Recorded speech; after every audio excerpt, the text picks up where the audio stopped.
But I'm funny how? I mean, funny like I'm a clown, I amuse you. You have part of my attention. You have the minimum amount. I'm the guy who does his job.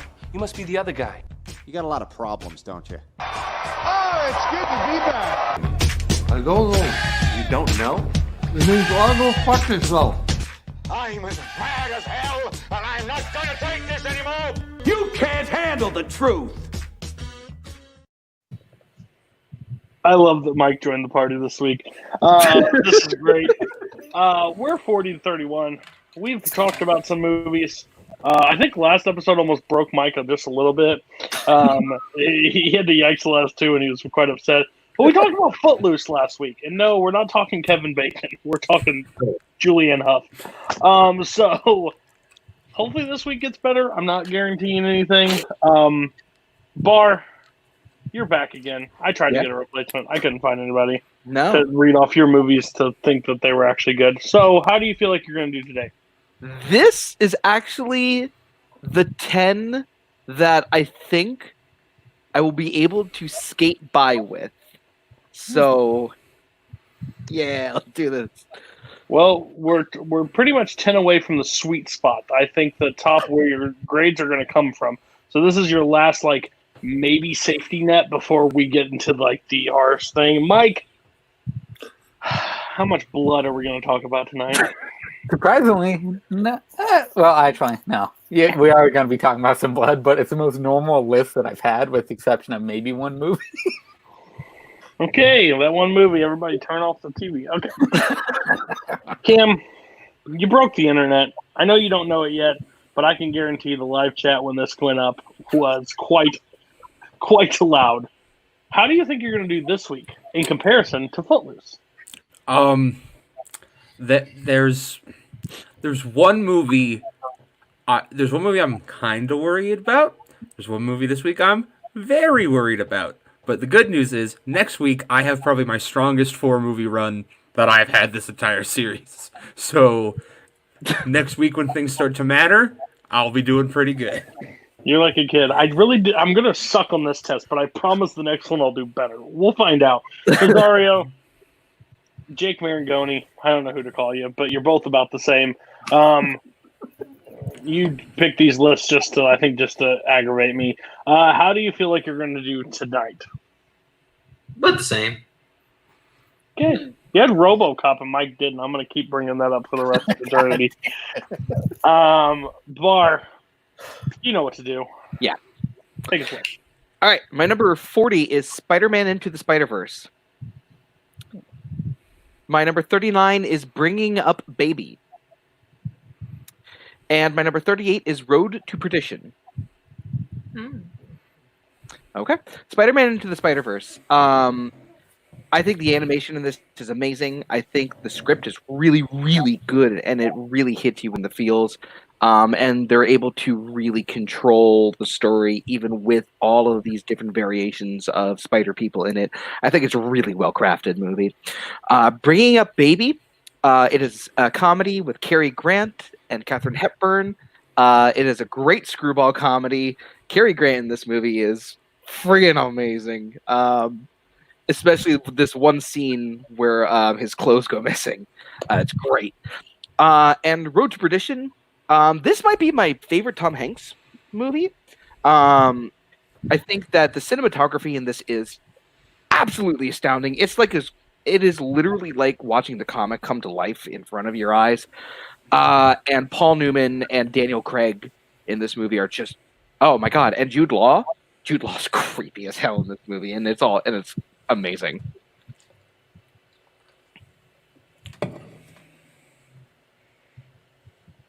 You muted?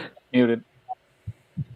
Good, because I stumble through my words anyway. So, number 40, Spider-Man Into the Spider-Verse. No yikes on this one, which is kind of shocking. I think maybe. I think it's the second best Spider-Man movie to be made. Yeah, I would say second best. I like Homecoming. I think Homecoming actually tells the story of Peter Parker just overall better. This one's a fun one because it's everything thrown into it, so that's why I don't think it's number one. But This one took me by surprise. I didn't think I would like it as much, but I think the animation is what got me into this film because I'm not a comic book reader. Like if it's not, but I read Spider-Man and I read X-Men. It's like the movie flips like it's going through a comic. So I really enjoy that movie a lot. I think it's one of the best animated movies of the 2010s by far. Your next one, Bringing Up Baby. Oh gosh, it's such a good movie. If I would have actually watched it in time, you told me to watch it. It has Cary Grant. I'm guaranteed to probably give it at least a 4-star just because Cary Grant's in it. It is on my list. Hopefully by the next time I will be able to go back to it and tell you what I thought about it on the show. And 38 is a movie I saw first time this year, Road to Perdition. I think Road to Perdition is awesome. I think this movie is arguably one of those like comic book that you talk about movies that comes up that you're like, oh, I want comic book movies, and somebody asks you a Road to Perdition question, you're like, well, that's not the one I wanted. I actually really like this. I think it's a star-studded cast. I think the cast is incredible in this movie. I think, is it Paul Newman? Paul Newman? Yeah, Paul Newman's in it. Yeah, Paul Newman's performance is amazing. Tom Hardy. Tom Hanks. No, Daniel Tom Craig. Hanks. Daniel Craig. Yeah, Daniel Craig and Tom Hanks. But Jude Law, yeah, that end scene is something. Something, I'll tell you. So yeah, Road to Perdition really good. Go around real quick to everybody. No one else had any of these movies, so you guys get to say really quick, what do you think about Andrew's the bottom of his 40 through 38? Spider-Man is really fun. I enjoy it. It's a great fucking movie. It's like my third favorite Spider-Man movie, but I still really love it. Bringing Up Baby, I have not seen yet, so can't really say that much on it at all. And 38, Road to Perdition, I love this movie. Tom Hanks is fucking amazing. Jude Law is incredible, especially during that shootout where he gets his eye fucked up. It is such a great fucking movie. I love this to death. One of my favorite gangsters type movies. It's a great fucking movie.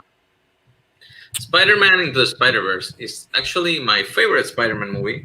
It's surprised me too. I actually did not expect much from it. I just felt like Sony was doing something because they had the license, and they actually came up with a really great film that to me surpasses all the other Spider-Man movies that they have made live action.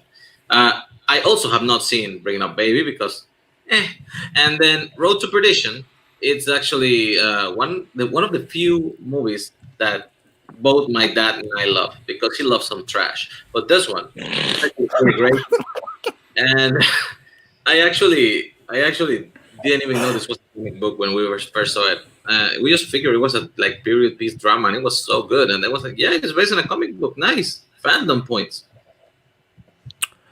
Spider-Verse is really, really good. It's between that and Homecoming for my favorite Spider-Man movie. Yeah, I think the animation style and just like the technical achievement of that film is incredible. I have not seen Bringing Up Baby. I have not seen Road to Perdition. Shame on you. Mike, take it away.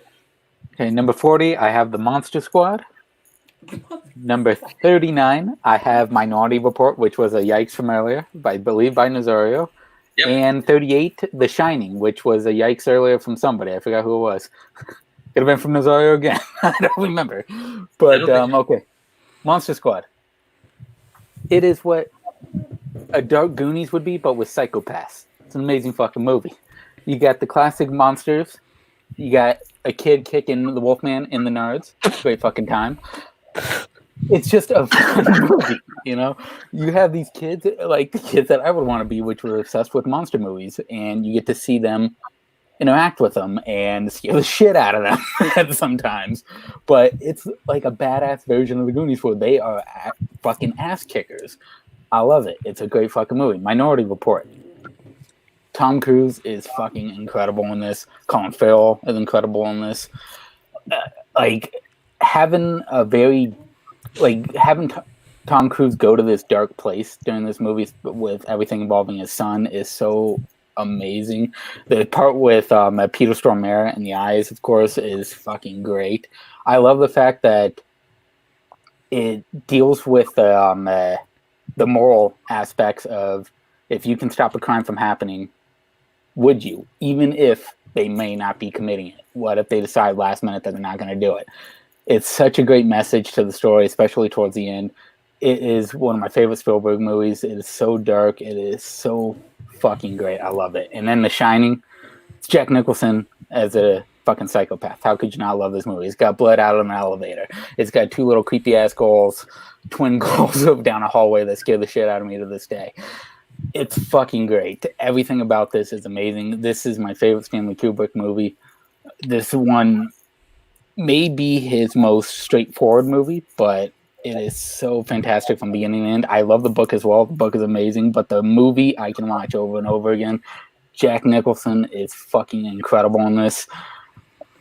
Everything, all the behind the scenes stuff is so sad, but with the performance that they got out of it, I don't know if you could say if it was worth it or not, but I believe it was worth it. It's a great fucking time. All right, 40, Monster Squad. Yeah. I thought it was a fake movie, honestly, when you brought it up. I said, I've never even fucking heard that. And then I looked it up. It looks like somebody made the poster from Microsoft Paint, so it could be an honestly made up movie. I'm not sure. It actually looks like Nazario graphics, which I love. 39. I'm really surprised the Spielberg movie ended up in the 39 of Minority Report. I thought this was going to be a little higher. Spielberg is shaking his head at you, I think. But I actually love this movie. It has Tom Cruise and Spielberg. Need I say more? It's if you just put like Dustin Hoffman in it, you got the Holy Trinity and you're ready to go. Yeah, great movie. I love Minority Report. And your 38 is, what was it again? The Shining. I haven't seen The Shining in a long time. I would say I saw it a lot when I was younger, but I just haven't watched it since. But Nicholson is great for a reason. I used to annoy my parents because I would like crack the door and say, "Here's Johnny," and then I'd just swing the bases. I think they thought I was going to be a psychopath, but it turned out not to be, so they might be thankful. But me with that bat, I don't know. Me around that bat. This show keeps me sane. I get to yell at people, so I don't take it on anybody else. But me walking around with that bat, they were like, "What the hell's wrong with this kid?" But Shining, great movie when I was younger. I need to check it out. I also need to check out Dr. Sleep because I hear that's a great one as well. It's so on HBO Max. Huh? It's on HBO Max, Dr. Sleep. It's on everybody's Voodoo too that I have too. I just haven't watched it. And my mom wouldn't let me have the axe, so I couldn't chop through doors. That's probably why. Everybody on Mike's bottom. Oh wait, who had Minority Report? Did you have both of them, Shining and Minority Report?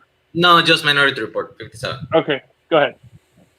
Well, since you have the banner for Monster Squad, Wolfman got Nart. Hilarious. This is a movie where they just put the classic monsters fighting children, and it was funny. It was a little scary, just like I like him. But yes, this is a great campy movie from the 80s. I really like it. Minority Report, yes, I also had it on my top 100. This is my second favorite Spielberg movie by this much. This much. I really love it. This is one of the smartest scripts I have seen about time travel because it actually found a loophole in the system. When you realize that what he obviously is supposed to do this crime and maybe he won't do it, and then they start explaining the logistic about how the system of the precogs work, and the only way you can really get away with murder is the one way they do it. It's brilliant. When you see how it all fits together in the end, it's just amazing. And there's this scene where he takes the precog that Agatha that he took, and she wants to help him. So she uses his powers to, by small little actions, help him get away from them all. It's just beautiful cinema. It's just amazing. The Shining, I've liked a lot. I really, really liked a lot, and it was close, but I just didn't have space for it in my top 100. So Monster Squad, I have not seen this movie all the way through, but what I have seen, I like. Minority Report, I haven't seen it. And The Shining is a movie that I respect more than I necessarily like. I get why people love it as much as they do. It just wasn't the same effectiveness for me. I have actually seen all 3 of these movies as of a week ago. I watched Minority Report for the first time last week. Monster Squad.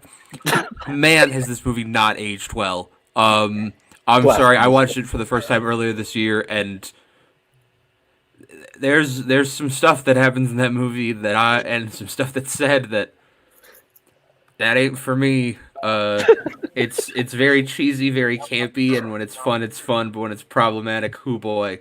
39, Minority Report. I watched this last week. It's awesome. I think my biggest thing is when it's being like a really cool sci-fi mystery, almost like fugitive movie. I think it's really, really cool. When it's being an action movie, I don't know how I feel about it, because like the fight in the alleyway with the jetpacks was really, really cheesy, and I was not a huge fan of that fight. It just felt really rough to me personally. Sorry, that's my opinion. And The Shining. This is not a movie made for Cameron. Like, I've seen it. I think it's fine. I don't think it's bad. I think Nicholson's great in it. But I like Dr. Sleep more. Question. Answer. What happens in life where you end up watching Monster Squad before Minority Report? That seems like a dark Monster Squad side. was on Prime and Minority Report wasn't. Okay. Oh, I'm still trying to figure out what you found problematic. Oh, we can talk later. But Cam, it's your turn. Woo! All right. This is a weird. Canceled last week. This is a weird set of 3 to have back to back. My number 40 is Hot Rod. My number 39 is War for the Planet of the Apes, and my 38 is The Big Sick.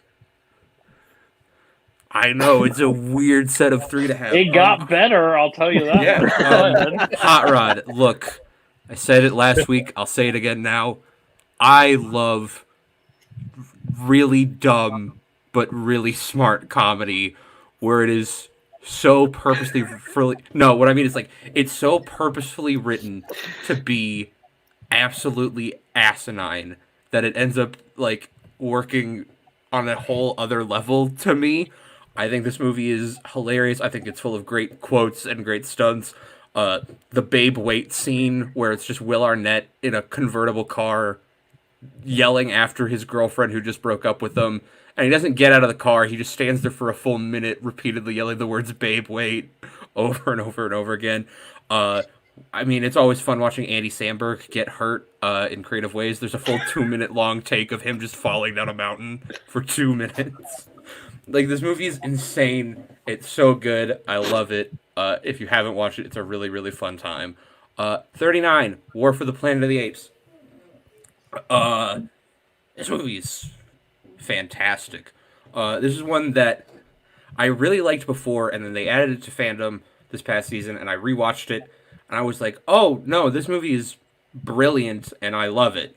I think it's so true to the spirit of what like a classic war movie was, but then takes it and puts it in this new sci-fi thing. I think Andy Serkis gives a great performance. I think Woody Harrelson gives a phenomenal performance in this movie. He's like such an intimidating villain, but you also fully see where he's coming from, and like you're able to sympathize with him. I think Steve Zahn as Bad Ape is fantastic.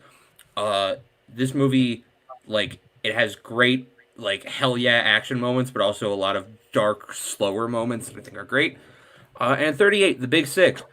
This is a movie that just hit me hard when I saw it. I think like it's got such a strong core of emotion to it, but it's also really, really funny at points.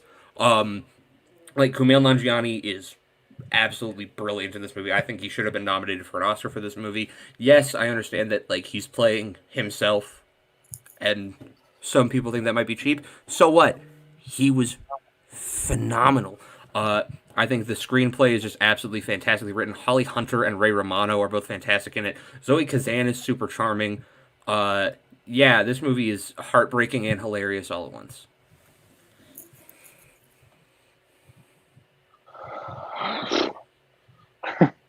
The only thing you said great about Hot Rod is when Andy Samberg gets hurt. I hate Hot Rod. I hate Andy Samberg, honestly. If he's not on Lonely Island, I can't stand him. I think this movie is stupid. And you're right, it's dumb humor, but it's not dumb humor that I enjoy. Top 40, you're absolutely insane.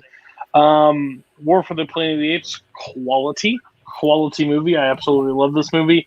I think it's my second favorite of the new trilogy. I still like Dawn better. Dawn has Gary Oldman, and that's what I'll stand by. Especially that scene at the end makes that movie way better for me with Gary Oldman. Plus the intrigue between everybody else. This one, I felt like you still had people to root for in the second one. In this one, it's just clear focus. You're rooting for the one. So, I love War though. I think it's the perfect end to a trilogy. I understand they're rebooting or they're continuing on, and I don't know how I feel fully about that because I think it wrapped up perfect. 38, Big Sick. I watched that movie for the first time this year. I think it is one of the smartest romantic comedies out there, especially set in this time frame that we're in. It's brilliant. I think Ray Romano, is honestly killer in this movie. I also think that joke will always stick with me. I've always wanted to 9/11. I've always wanted to ask you about 9/11. We thought it was a tragedy. Too. We lost some of our best guys. Some of our best guys. It's just for that comment. I was like, "What are you doing?" And the way that it's Holly Hunter, right?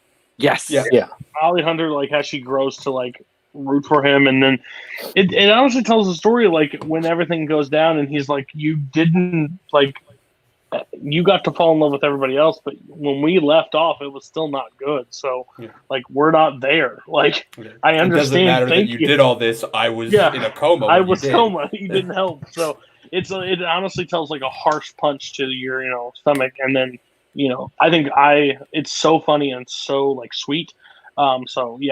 Great choice. Didn't anybody else have the Big Sick?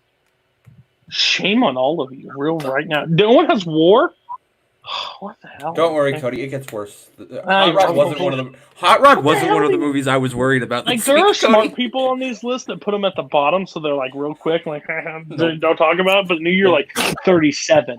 I'll let it stand alone, and they get punched in the face. Oh no, Cody. We gotta wait more. Oh no. Okay, so how does everybody feel about his bottom three? Okay, number 40. Haven't seen it. War. Haven't seen it. The Big Sick. I really like this movie a lot. This is a movie that I love Holly Hunter as an actress. She's actually one of my favorite actresses. And Zoe Kazan. I love Zoe Kazan. I will watch any movie that she's in. Because she is just absolutely, utterly charming and wonderful and really great. So I really like this movie a lot. Hot Rod is really funny. Has no business in the 100 list. It's just not funny. War for the Planet of the Apes is actually my favorite of the new trilogy. I think it actually improved. I like War more than Dawn, and I like Dawn more than Rise. But they are all actually pretty solid films, especially 2 and 3. Those two kind of took it to another level. I think it had to do with the direction too, with Matt Reeves. I hope they won't continue it, but it's Hollywood, so probably they will. And The Big Sick, yeah. I also laughed at the 9/11 joke. It was hilarious. The rest of the movie is good, it's cute, it's sweet. I liked it, didn't love it. Yeah, Hot Rod. I think it's a pretty good fucking movie. Sandberg being hurt is always pretty funny. I love how everyone just hates Andy Samberg for some reason. He's awful. Is a great fucking movie. I thought it was a great ending to the trilogy. Woody Harrelson is fucking incredible on that, and Andy Serkis, goddamn man, he's so fucking incredible. And then you have The Big Sick. The stuff in the comedy club with Holly Hunter and Ray Romano was some of the funniest shit ever. Ray Romano got a tiny dick. It's just so fucking amazing. Kumail is great in it. Zoe Kazan is great in it. I love it. It's a great romantic comedy. It's a great fucking movie. Yeah, fucking Holly Hunter. I want her to like do some audio books because that would be fucking great. Her voice is great. Nazario, oh god, go ahead. Okay. Number 40.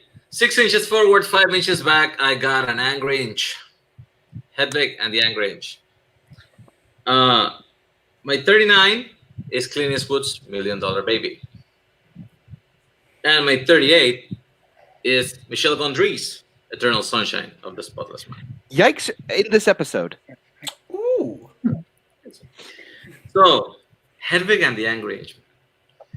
This is a movie that I saw by accident.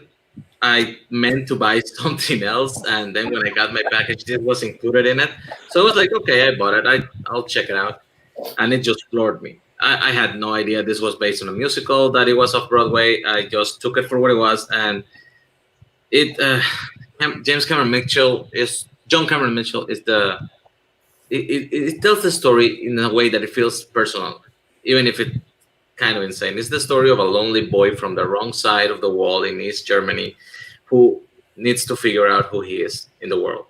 And he takes a very crooked way to get there through rock and roll and sex changes, but in the end, I think he finds some peace. Everything about this movie, it's so earnest to me, so honest, and it really moves me every time I watch it. The relationship he gets in with other people, and sometimes he gets his heart broken, and sometimes he finds peace. And still to this day, the Origin of Love song is the best explanation I've ever heard about people looking for other people to see who fits and makes them whole again. It's beautiful. 39, $1 Million Baby. This movie makes me cry every single time I watch it. It works on so many levels. It works as a story, as a sports story about this old man who's kind of beaten up by life, and he just has missed his shot with different people who he has been training, and then this girl comes into his life, wants him to train her, to manage him, and he doesn't want to because she's a woman, but she slowly gains his trust, and they form this bond that is closer than anything else he has in his life. And when you don't expect it, the movie takes a hard left turn that I won't say here. I think everybody knows, but still not gonna say it. And the movie turns into something completely different, and it's heartbreaking. It takes you places. This movie, similarly to The Sea Inside from Spain, a Spanish movie, deal with the same kind of subject about people owning the right to choose what to do with their lives. It's beautiful. It's heartbreaking. Clint Eastwood at the top of his game. And 38, Eternal Sunshine of the Spotless Mind. That was yikes. Yikes. Oh yeah, sure. 40. I've never seen this movie. I've never seen it. I'm a big musical guy. I just forget about this one exists. Like, it's always when somebody asks in the musical category, I'm like, okay, yeah, that one. I've never like looked for it. Every time I hear about it, I put it on a list and then the list goes away. So I still need to check it out. I hope it's good. Next one. This is a weird one. Because in this community, I think there are people that don't like this movie or don't think it's good or that she shouldn't have won the Oscar. There's a lot of things about this. I'm in Nazario's camp. I absolutely adore this movie. I think this movie is brilliant. It's a sports movie, so it already gets like 3 points in that positive direction. And then what they do with it is great. It is literally one of my favorite boxing movies. It's one of my favorite sports movies in general. I think it's brilliant. And yeah, I won't give anything away, but I think when it makes that turn, it's like, whoa. I don't watch it that often though, just because it is pretty emotional. And we won't talk about the other one. Everybody on the bottom two of Nazario. I've been meaning to watch Hedwig and the Angry Inch, so Koho, add it to my list, please. And for $1 Million Baby, it is it's a movie that I've seen one time. I remember liking it, but not loving it. But it is probably one that I need to revisit. Okay, Hedwig, haven't seen. $1 Million Baby. I think it's an okay movie. I just don't like Clint Eastwood, so that kills it for me right there. Yep. Don't like Eastwood. The good old saying things on this show gets your grade lowered, already taking effect. I have not seen $1 Million Baby. I have not seen the film version of Hedwig and the Angry Inch. I've seen the stage musical version, specifically the version with Neil Patrick Harris, and that one's incredible. So I'm sure I would probably like this movie. I just haven't gotten around to it. My daughter's not happy. Okay. The gloves are coming off. Bar. Let's take a walk. So someone off of it being actually live and recorded said that someone's list looks like an AFI list, and that was probably my list. And I'm gonna prove them right because my number 37 is To Kill a Mockingbird. All right, cool. To Kill a Mockingbird. It's a book that everyone knows. It's a story that's everyone has read it. I think Gregory Peck in this film is just amazing. Like his performance in this is as Atticus Finch is just legendary. I love the way that Scout's story is told in this movie because you see this situation in the through the eyes of a child as they're learning and developing the situation around them. And I think it's just really well done. The scene on the porch is just intense in its own sense. And it is just a beautiful, beautiful movie to watch. To Kill a Mockingbird is just fantastic. The guys at AF, the top 100 is clapping. This is a movie I saw in high school because we had to read the book. I hated my English teacher for making me read this book. But then I grew up, I became an adult, and I really like this movie a lot. I really like the story of this, honestly. I like the book and the movie. It's an insane story, and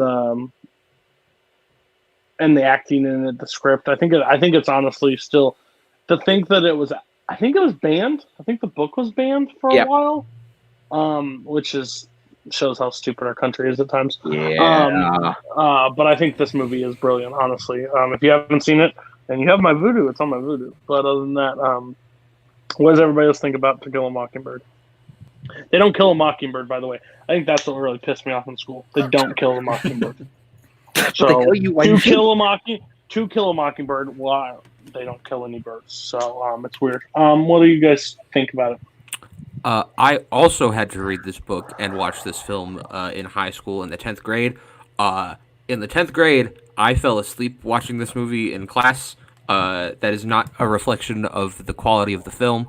That is a reflection on me having been a 10th grader who wasn't getting enough sleep because I was a high school student, and no high school student gets enough sleep. That being said, I rewatched this film since then, and it's fantastic. The entire, one-take summation speech is brilliant. So 10th grade was 2 years ago? 5 years ago, Nazario. I haven't seen this. I live in Panama. They don't make me read this, so I haven't read it either.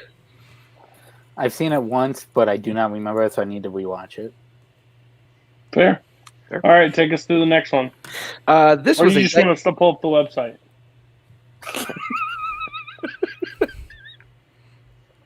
I feel like we're about to get blindsided with the least AFI movie possible.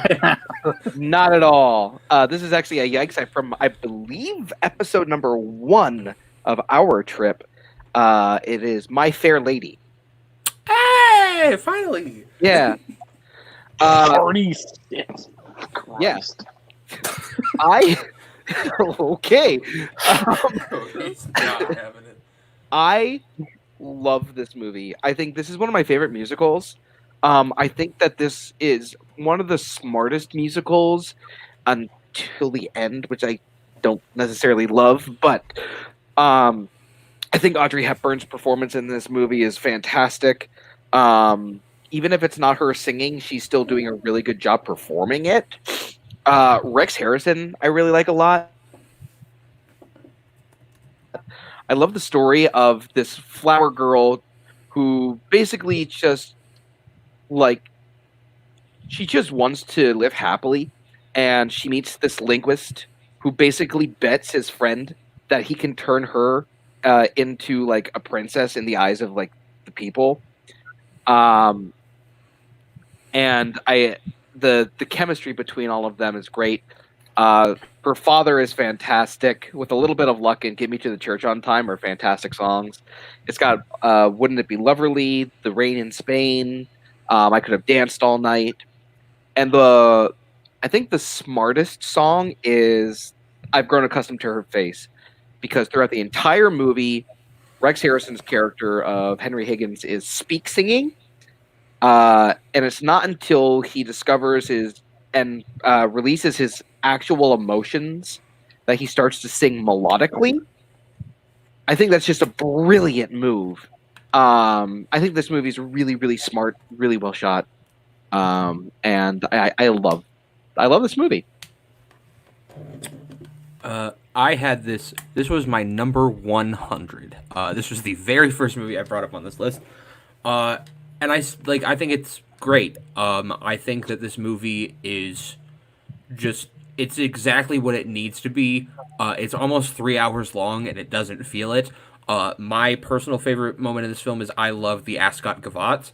I think that just the choreography and the visual style of it is brilliant. Audrey Hepburn is so charming in this movie, despite the fact that for the first half of the film, listening to her voice is like supposed to hurt you. I think it's great. I think Rex Harrison is doing a great job. You can complain about his speak singing all you want, but like Bar said, it makes sense and they justify it within the narrative of the film. I think this movie's great. The rain in Spain falls mainly on the plain. Listen, the only reason I like this movie is for the Cockney accents, okay? Like, I wish I had that rough British accent that seemed like I was pissed off every time I talked. Listen, not a bad movie. This movie's just too fucking long. It doesn't take this long to get a woman to not speak. Good Lord, this is a school year. This is a school year that they go through. Good Lord. It's almost 3+ hours to get the girl to speak English properly, that she doesn't sound like she's from the gutter. Kill me.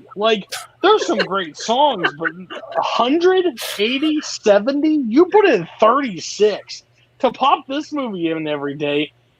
You have to be a guy named Andrew James Barr, because if not, you had no chance in hell of Where's my monocle?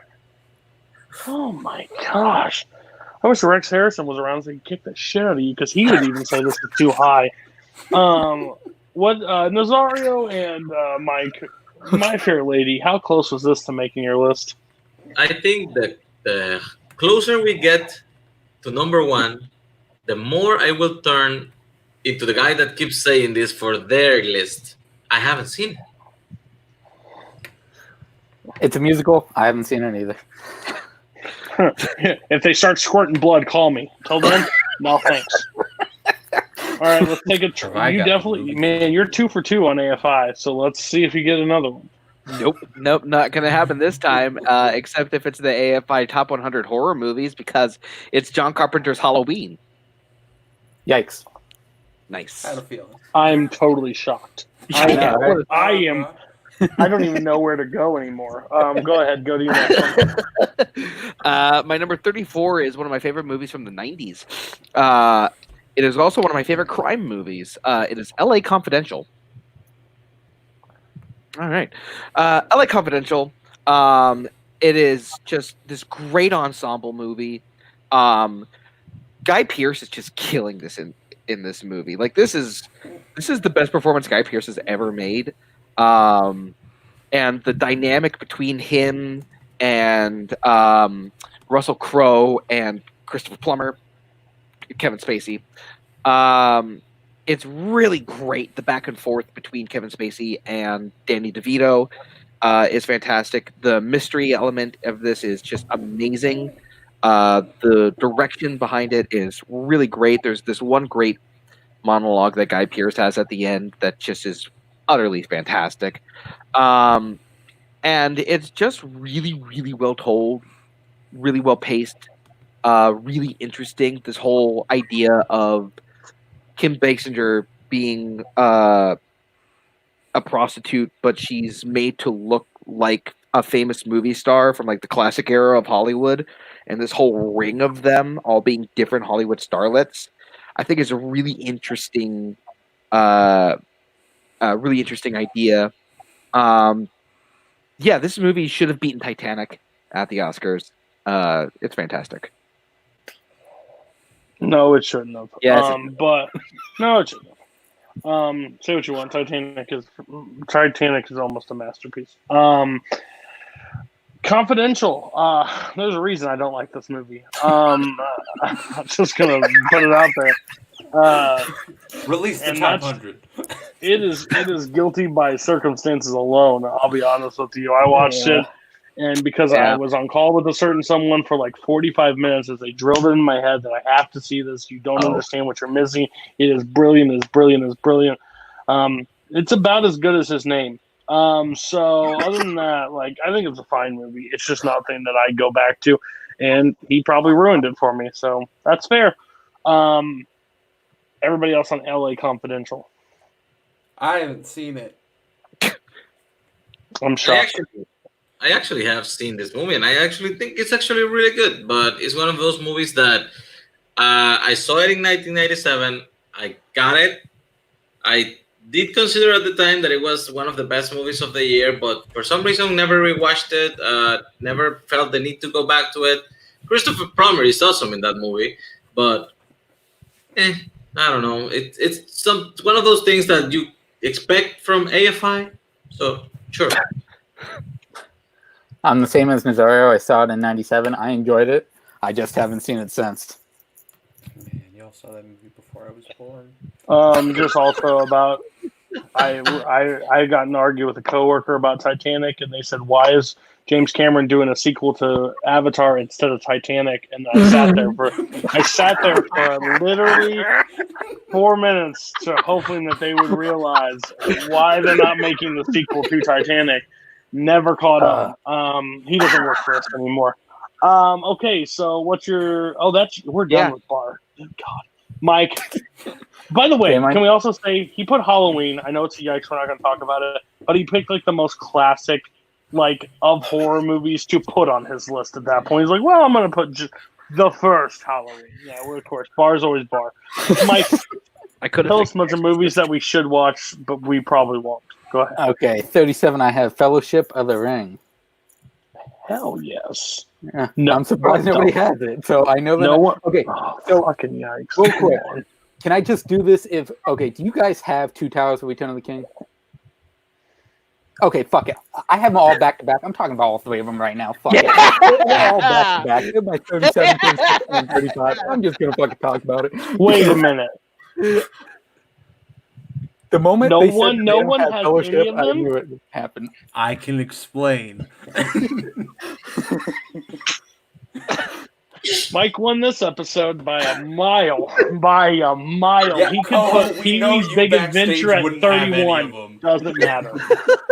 Winner. Go ahead and talk, because I'm glad to talk to you afterwards. I love the hell out of these movies. Like, I've already mentioned 2 Peter Jackson movies. I love Peter Jackson, and for him to take the world of Middle Earth and put it on screen is a fucking task in itself, and he does it amazing. The world is incredible. The fucking, yes, it is a story about people walking to a volcano to drop in a ring. I love the explanation of it. It's fucking amazing, but the trees walk in the movies, I don't care. I love the story of all these characters. I love Frodo, Sam, Merry, Pippin, Aragorn, all of them. The process of what they go through, I love the books. I love the fact that it, in Fellowship, he introduces the characters so fucking amazingly. each individually, you get little aspects of them throughout. And then when they split them apart in two towers, and you got Aragorn, you got Gimli, and you got Legolas by themselves for part of it while they're trying to look for Merry and Pippin, and then you got Sam and Frodo by themselves with Gollum. I love how it unfolds with their stories separately, all the way to Helm's Deep. Then they come together for fucking Gondor. It's just like the battle scenes are fucking insanity. I've never seen battle scenes done so fucking well in a fantasy movie like these movies do. And Peter Jackson is a fucking genius with these movies. I actually used to have these. I used to have Return of the King in my top 10, but other movies have come and gone, and I hadn't really watched Lord of the Rings the last couple of years until last year. I started rewatching them, and they're still fucking incredible. Peter Jackson is a fucking genius with these movies, and I think this is a perfect trilogy together. It's fucking incredible. You bow to no one. I just watched these. I would almost do the exact same thing Mike did. I would keep them in order. I think they are all 5-star films. I love every bit of these movies. I get it. To describe my dad, walk, walk, walk. Movie 2, walk, walk, step over something, walk, walk. Step movie 3, walk, walk. We're done. Pretty sure he stole that from a comedian at some point, but I didn't watch it. So overall, I think these movies are brilliant. I think 2 is my favorite, so I would have 2 higher, but I understand. Break it down in order. I watched them just probably a month ago. It draws you back into that world, and it's something that's so immersive and so, like, they were long, but I didn't feel the runtime. And I know people say they feel the runtime. I do not. I am just immersed, and by the time I look down at my phone, because the credits are rolling, I'm like, holy shit, that was long. But I absolutely adore these movies. I think they're brilliant. For you guys to not even have any of them on top 100, how fucking dare you? Go ahead. Tell me why all 3 could have missed everybody's list. Okay, so I really like these movies a lot. I think. Oh. I think if you were to if I was like a professor at a film college and I wanted to teach a class on creating a world in cinema, I would definitely go to Lord of the Rings. And I think that the performances and like the makeup and all of that is just great. It's just not something that I return to a lot. So that's the main reason it's not in my 100. But My Fair Lady, got to go back to that. I do. Let him learn. Look, she can speak. Go ahead. I did not put them on my list because I actually feel these movies work as a package. Like, you couldn't put like one of the 3 movies without considering including the other 2 because it feels incomplete. More than other movies that make trilogies that every movie feels like a chapter, this just feels like a one-story thing that he had to split into 3 different movies. And I wasn't going to sacrifice 3 spots for it, even though I do think it's one of the milestones in cinema history. I just wish Peter Jackson would give up on online trivia and go back to making movies. He should, because it's not working out for him. I'll tell you that much. I think he's under contract with Full Metal, though. Rosario kind of hit on the head why it's not on my list as well. I consider the 3. What is wrong, Koho? The mic is rough. It switched. My other mic. There, is that better? Yeah. Yes. Okay, there we go. It auto swapped to my other mic.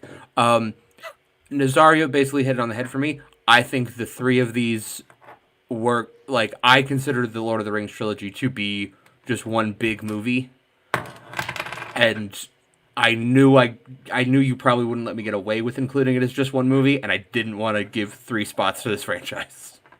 I'll be honest with you. I can find 3 movies to cut from your list right now. Oh yeah, and it's Footloose, and then movies that I'm going to bring up later today. Yeah. Tell me, Mike. Go ahead. You won the list. What's your 34? I'm curious. My 34 is Yikes from earlier, I believe. Psycho. Hey. I adore this movie so much. My favorite Hitchcock movie. I love the fact that it's 50 minutes until the shower scene, and it's done brilliantly.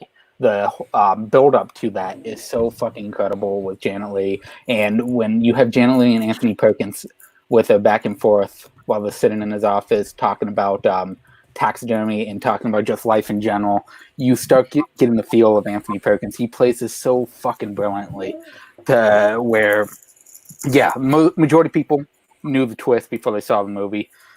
It's fucking been, talked about, made fun of for years. Everyone already knows the twist to it, but I just love the build up to it. And the rest of it, you have about 40 minutes after that, 40 minutes after the shower scene, and it just fucking flies by, and it's so fucking great bringing in what they do. Anthony Perkins is fucking incredible as Norman Bates. He's fucking amazing, and to have the thing back then of killing your main actress halfway through the fucking movie is insanity to think about. But knowing that big a name gets fucking offed right away. The shower scene is one of the most brilliantly shot fucking scenes ever. I love the hell out of this movie. Give me more fucking Norman Bates. So I'm gonna. Oh, go ahead. Yeah, this was my number 83. I think that I really love Hitchcock's direction of this movie. There's an entire documentary on the shower scene and how amazing, like why it's so amazing. I also really like Martin Balsam in this movie as the detective.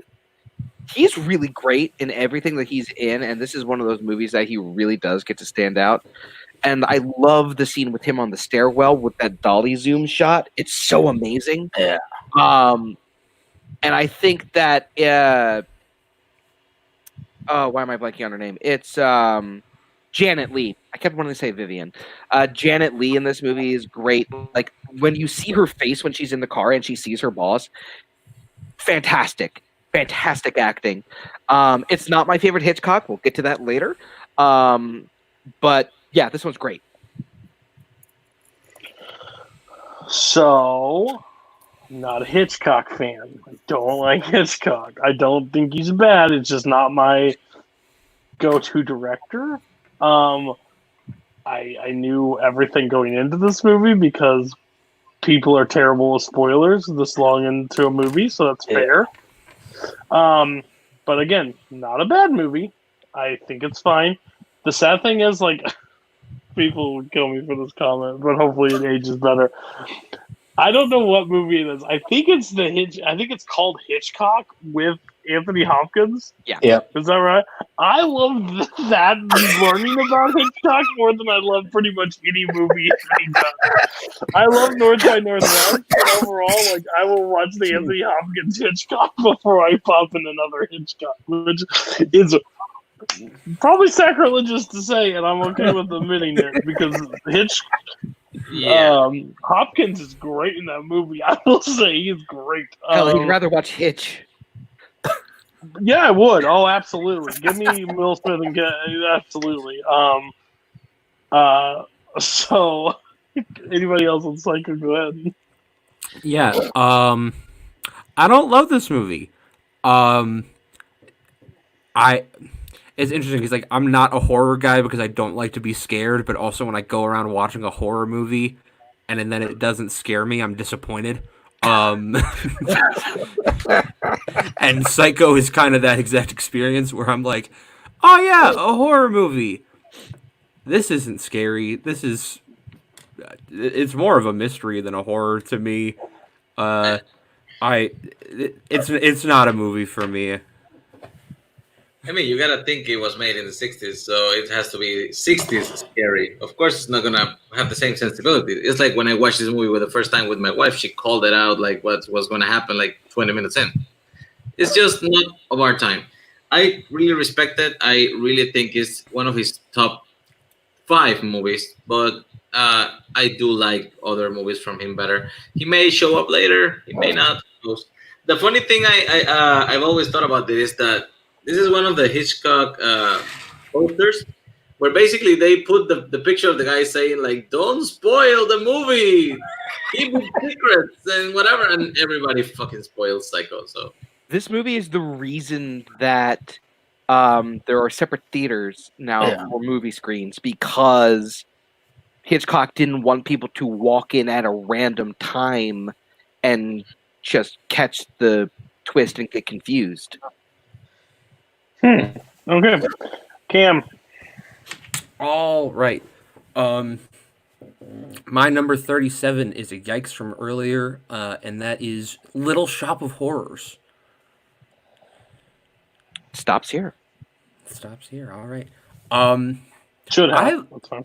I love this movie. I think this movie is just awesome. I think the music in it is so fun, and it's just absolutely fantastic. Rick Moranis is great.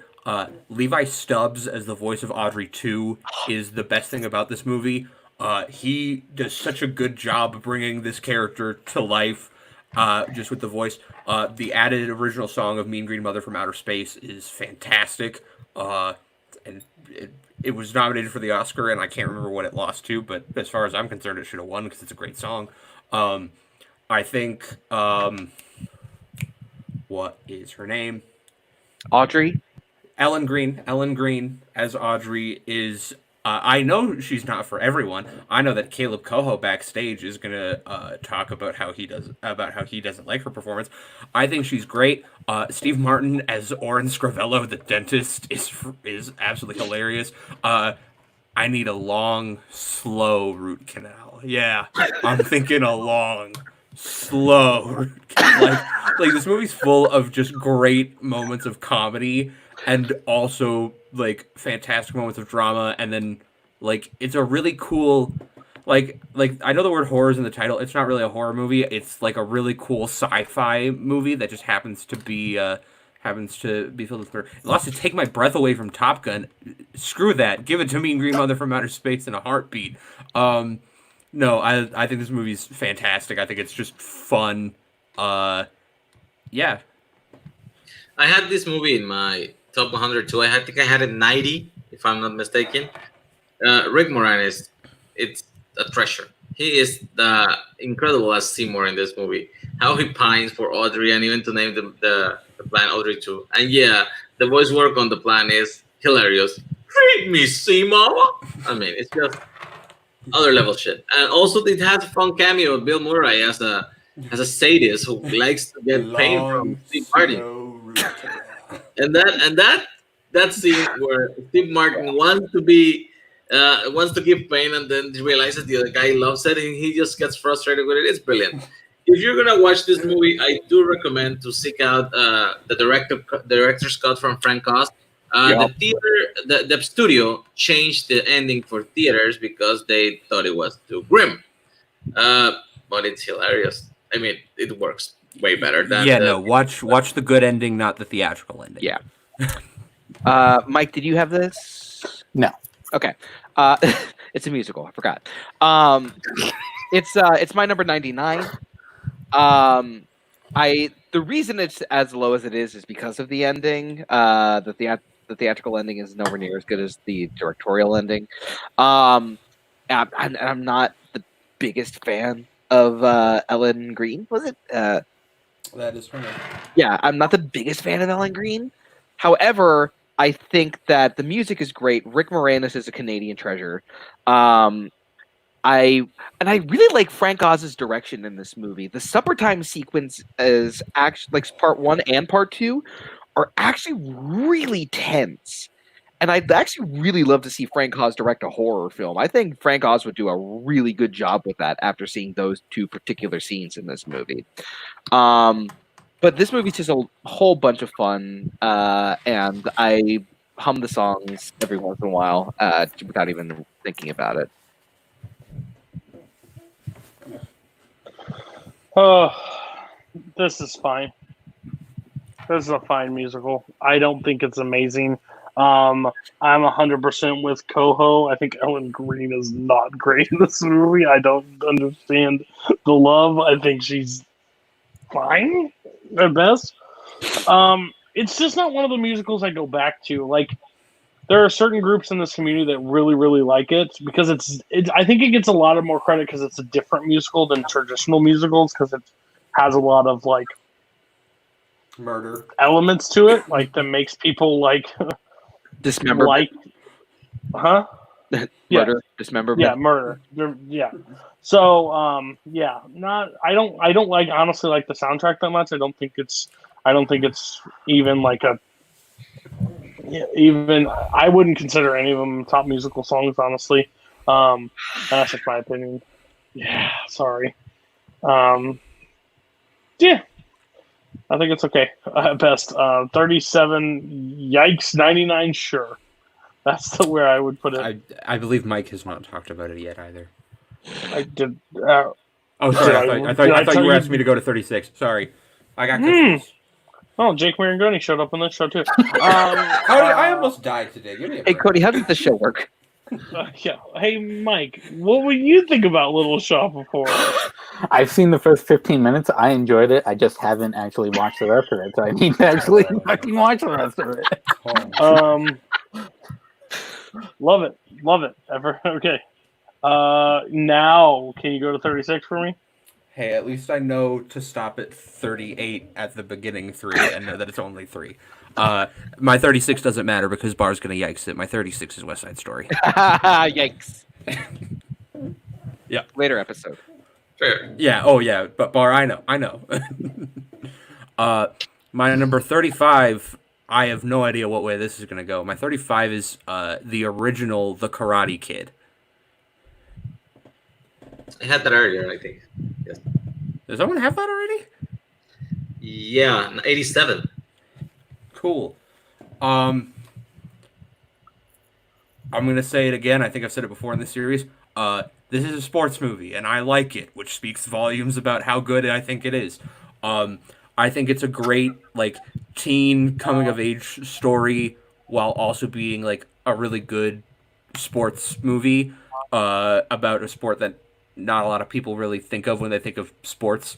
I think that it's just fantastic. I think Pat Morita as Mr. Miyagi is absolutely brilliant. The scene where you learn about what happened to his family is heartbreaking, and just watching him in that scene is so sad. But then you can also see him be just this big, boisterous, joyful guy. When he gives Daniel the car, and the two of them are just screaming "Banzai" back at each other. I think it's just a really, really fun time. I think the soundtrack and the score to this movie are fantastic. William Zabka is great. Also, this movie spawned the show Cobra Kai, and Cobra Kai is a dope show. And if you haven't watched it, watch it. It should be coming to Netflix sometime soon. It's really, really cool. I love this movie. It tells the story of a young high school kid who has it all until this guy just comes from out of town and wrecks everything for him. Yes. Johnny Lawrence was the top guy in school, and then he gets in a little bit with the guy, he messes him up, and then he gets told not to bother him anymore, and he stops. But suddenly, months later, in a Halloween party, the kid comes back and throws shit at him while he's in the bathroom. I mean, come on. That's just ridiculous. He's asking for it. The end is kind of heartbreaking, though, because you are rooting for Johnny Lawrence to actually win and get his life back on track, and then he loses to an illegal kick in the face. That's just sad. This movie is great. Never looked at the remake. I really, really, really hate the Kung Fu Kid called Karate Kid. That movie feels like something made from Hallmark TV, and it's just embarrassing compared to the original. The series is not as great though. The second one is okay. The third one is not good, but nostalgic if you saw it in the 80s. And the fourth one, no. So stick with the first one and watch Cobra Kai because it's amazing. Yeah. I'm 100% with Nazario. For sure. Yeah. If you root for the crane kick, you're an asshole. Legal move, but I will say you're the best around. That song is one of the best pump up songs to ever happen. Schmodown related. Still love when Mark Riley won and that song played. He's not the best around, but it was good. Overall, I think the movie's really good. You sure this isn't the one with Jackie Chan?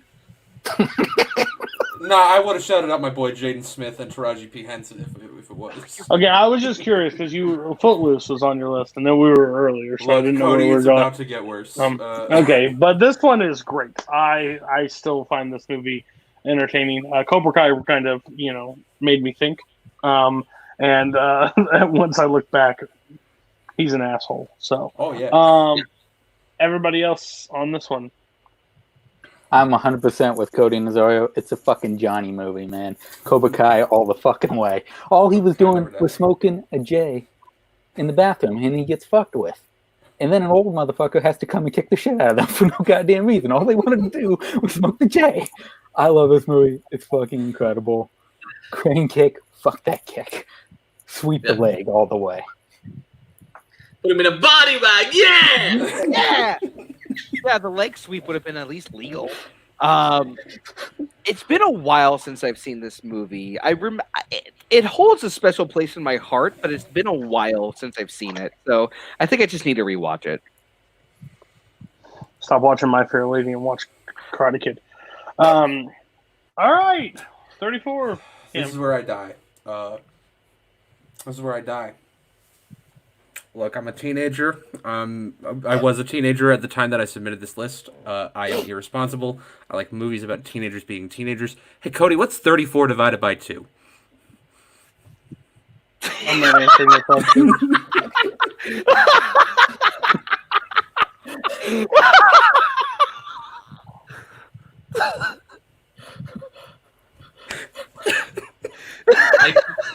I foolishly expected him to put the edge of 70.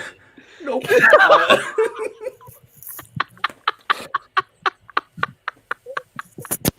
Cameron Holtzman, Destroyer of Dreams. Look, this is another one of those movies where, like, on any objective, like, the best movies ever quality, I can't defend it. I can't.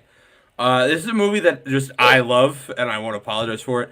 I think it's just real fun. I think Zac Efron actually legitimately gives a very good performance in this. I think Matthew Perry is just so good at being done with the world at the beginning of this movie. Thomas Lennon is such a great, fun, supporting character.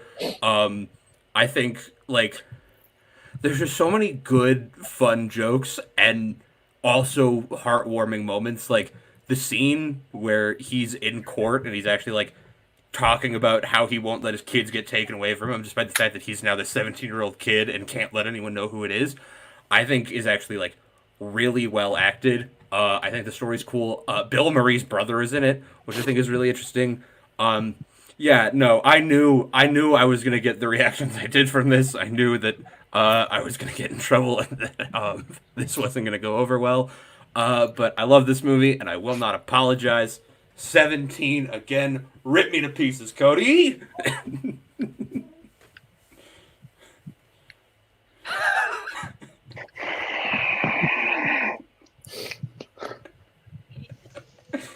If you still need help finding 3 movies to replace it so you can put Lord of the Rings on here, I will like offer, I said, this is going to be one of I will offer you an auto, like, you can edit the list on right now, save face, put Fellowship of the Ring right where 17 is again, and make things right in the world.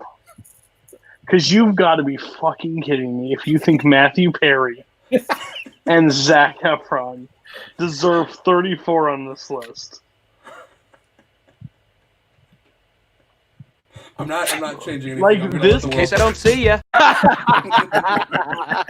This may put you in, like, permanent band status. I'm gonna be honest with you.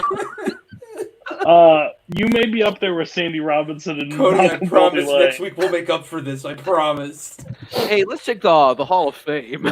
I promise. Not even a Hall of Fame. This will be a new place that I will send him to Planet Fluga. I promise next week we'll make up for this. What do you want? Okay. Somebody else talk. I'm done. Apparently, no one loves Zephron more than Cameron Holtzman does. This is the only time he showed up on the list. He doesn't even love Efron. He put 17 again, of all things. Hey, High School Musical 3 was close.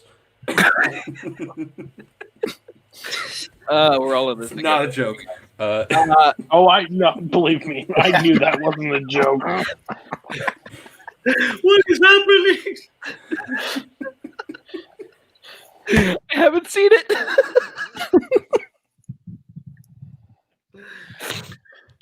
Oh my god. This is not even the best movie made by Matthew Perry, and he doesn't make good movies. No, just no. Mike, I've seen parts of it when I worked at the video store. I don't really remember it, so I cannot comment. Matthew Perry's funny in Friends. I don't know about movies for the most part, with the exception of maybe one. Yeah. He turned it off every time he put it on to start it and then put something else on. What a rightful human being should do. Nazario, can you help me? So, 37. I'm 37. 34. Yes, works. 37. Yeah, that was a yikes from earlier from me. This movie is brilliant. I mean, it's all in the writing. The guy wrote, how many pages was it, Mike? 155 pages for this movie? Yeah. It's a movie, honestly, that it worked a lot with me when I saw it. I didn't see it as early as it came out. I saw it when I was a little older, like 15, 16 years old. And I identify with the characters. Because, you know, at that time when you're working at some kind of retail job, you really hate the customers. That is just like that's human nature. And they were smart too. They discussed things that I enjoyed discussing. And yes, the things that happen in one day are freaking bonkers. But they make it work all in the dialogue with clever dialogue. Randall is still my hero. The man despises people and he's not shy about it. And he somehow keeps going in life. I wish I could be that much of a dick, even though I'm kind of a dick. But yeah, Kevin Smith's directorial debut may not be his best movie, but is definitely one of his more memorable ones. Randall is the guy everybody wants to be at a job. He is 100% the guy everybody wants to be at a job, and he fucking spits in a customer's face during the movie. It's fucking hilarious. These two guys are so smart, so witted. They're one of the best friendships in a movie together because they are polar opposites from each other, but they work so well together. Kevin Smith, he saw Slackers. He went, hey, I can do that too. And he wrote a movie with all of the stuff he loved in it, and it's just packed full. Yes, if you grew up around this time, you 100% are with this movie because you see everything that you fucking love going on the screen. There's one other Kevin Smith movie that I love more than this, and going to be talking about it later on, but I love the hell out of this movie. It is so funny. Rip us to shreds, Cody. Yeah, I mean, you said a correct phrase. It's a movie. That it is. It's a movie. It ain't my movie. Kevin Smith, me and him are not friends, I promise you. Not amigos. So, yeah, nothing against it. Just not my type of movie. Let me tell you, it's better than 17 again. So, anybody else? Yeah, I know my opinion doesn't matter anymore. But I hate this movie. I said it earlier in the show. I'll say it again. Kevin Smith is super not my director, and this movie is super duper not my movie. There's just so much about this movie that like is not for Cameron, whether it be making love to a corpse, or man, I hate this movie. I go to bar. The more and more, like the longer and longer I work in retail, the longer and longer I realize how truthful this movie is. I have seen so many milk moms. I have seen so many people looking for the perfect dozen. Like, this movie, I never realized how much I identify with Randall until recently. It's not on my 100, but you know what? It might make it next year. It might crack it next year. I see a few movies, and by the way, I don't like that this is created where Boatman has sucked 37 dicks. I'm just going to be honest with you. That's something I would like to erase. In a row? Okay. Go to your 36, Nazario. For something completely different. My 36 is Hayao Miyazaki's Princess Mononoke. Okay. This is one of the best pieces. Are you surprised? Are you surprised no one else takes this? I mean, Mike did rewatch all the Studio Ghibli movies for Fandom like 2 years ago. I expected something, but this is one of the best animated movies of all time, not made by Disney. It's a beautifully drawn thing. It's a fable. It's a story set in the wilderness of Japan, in the era when it was becoming. I don't remember the word in English. Damn it, industrial. When the industrial age was becoming a thing. So it starts with Prince Tachikaka getting poisoned by a board god, a board demon, because he has been poisoned by a bullet in his body, and it actually sends him on his mission to try to understand things by seeing it with eyes unclouded by hate. He finds this village led by Lady Boshi, who's basically a very feminist leader who only wants women working for her making ammunition. And she's taking this ammunition to try to conquer the forest, because the forest is being defended by the god animals. It's a movie that it's about industrialization. It's a movie about feminism. It's a movie about nature versus man, and how we must find a balance so we can all coexist or we will all die. The voice cast in the Pixar dub are actually excellent all around. Gillian Anderson as the leader of the wolves. It's a beautiful piece of animation. That Billy Crudup as Princess Chitaka, by the way, and Lady Boshi is Minnie Driver. And Princess Mononoke, it's I forgot her name, Claire Danes, which is actually really all good all around. The movie is a beautiful thing to look at. It has a intense, beautiful message, and if you haven't seen it, I think it's Miyazaki's top 3 movies. So please go and watch it. I haven't seen it. I started, now that they're all on HBO Max, or most of them, I'm going to start watching them. I just haven't started yet. So, who else? Anybody else? It's on that list. Add it to my list.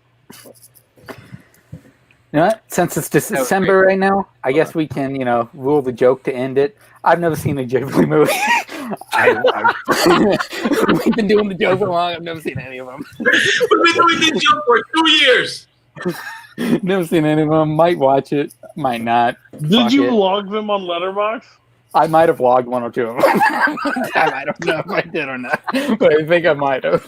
Just keep it going. That makes that even better. Respect. I really like Studio Ghibli. This is one of the ones that I just have not gotten around to yet. I had it queued up on Netflix the other day, and then I was like, you know what? I'm going to watch garbage movies to study for trivia instead. So instead of watching Princess Mononoke, I watched Rob Marshall's 9 because I hate myself. Cool. 35, Darren Aronofsky's Requiem for a Dream. Who hurt you? Okay. This movie actually was the one that put Aronofsky on the map for me. I know he made Pi before. I saw Pi after this movie, and even though it's a solid movie, I still think this is kind of like his magnum opus. It's basically a movie that puts you in the position of a drug addict, and it shows you how heartbreaking that can be for everybody. It follows the story of 4 people: Jared Leto, Jennifer Connelly, Marlon Wayans, I want to say Ellen Bernstein. Yeah. Elle Bernstein, I forgot her name. Yeah, that's it? Yeah. Okay. Ellen Burstyn, yes. Basically, she's the mother of Jared Leto, who is addicted to speed pills that make her happy. And he's addicted to heroin with his girlfriend, Jennifer Connelly, and his best friend, who's Marlon Wayans. This movie, it's heartbreaking in the way it shows how addiction can become a habit, a part of your life. It becomes a regular thing that he just goes to his mom's house and takes out the TV and goes pawn it because he needs money for drugs, and then she just goes and gets it back. And she starts actually taking diet pills that end up being speed pills just because she wants to lose some weight to be on a TV show so she can look young and happy again. And this just keeps rolling the ball till the point that it becomes unmanageable and everybody's life it just goes into the worst possible way.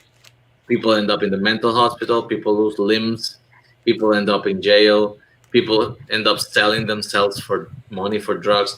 And every time that they show the state of the person that is affected by the drug, he uses camera tricks and effects that make it seem reality altered.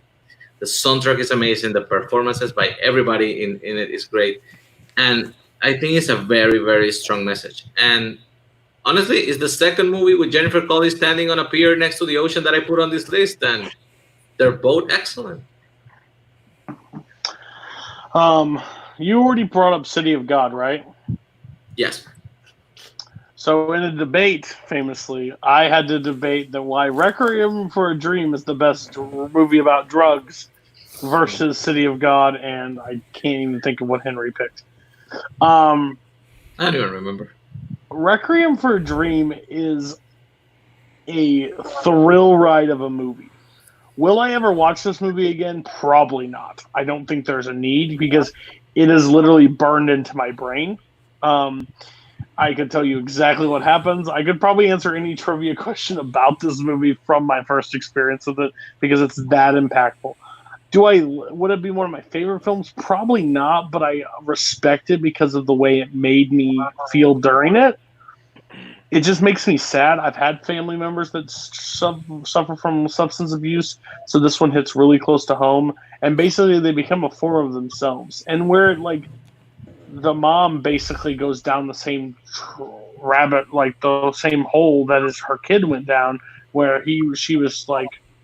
And it's like those positive influence, anything like people can change out of that lifestyle. You just need the positive influence to do that. And these are what these characters need this entire time, and they just don't get it. So it's a rough movie. But I think if you haven't seen it, it deserves a watch. I think it honestly is very impactful. It's one of Aronofsky's best, I think. What does everybody else think about Requiem? This is a movie I haven't seen yet because I know that I need to be in the right mood and the right mindset in order to watch it, so I haven't yet. Yeah, I added this to my Amazon Prime watch list, knowing full well that the odds of me ever actually watching this movie are slim to none, because from what I know about this, whoo boy, not a Cameron movie. I'm with Cody to where I've seen it once. It is just so dark and goes to places I probably won't ever rewatch this movie again because of where it goes.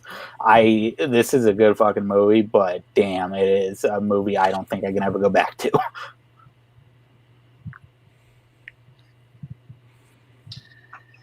Okay, sticking with the depressing mood, my number 34 is Lars von Trier's Breaking the Waves. Oh my god, a Lars von Trier after an Aronofsky. Okay. Do we need to send somebody to your house? As soon as this episode's over, I want you to go and I want you to hug your son. You know what? You know what? I actually tried to rewatch some of these movies so they're fresher on my mind when we're doing this episode. And my wife was like, "Hey, you're gonna watch a movie. What are you gonna watch?" I was like, "One of these 10." She's like, "Nope." Went back outside. So, Breaking the Waves is actually a very simple story about a very strict religious village in a remote place where the main character is a girl who's a little slow, I don't know if they actually make the case that she's autistic or what it is, but she's a little simple, and she is meant to marry Stellan Skarsgård. She's played by Emily Watson. She's meant to marry Stellan Skarsgård, this guy that it works on one of those oil rigs, and he just comes to town for like a bit, and everybody thinks it's a bad idea because family is very protective of her. But they get married, and they are happy for a bit, and then she actually asks God that she doesn't want to lose him, because every time he goes back to the rig, she breaks down and cries and has an emotional breakdown because she cannot process those feelings of abandonment and loneliness. So she asks God to make him stay. And the way he stays is that he has an accident where he breaks his neck and becomes paraplegic, and he can never go back.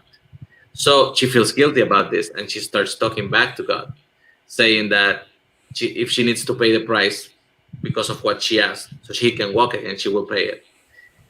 The scenes where she talks to God is basically she changing her own voice. She starts praying, and then she answers herself with like a grave voice. And they never make it clear during the movie that she actually makes you feel like she's just talking to herself, just like that's her way to process religion.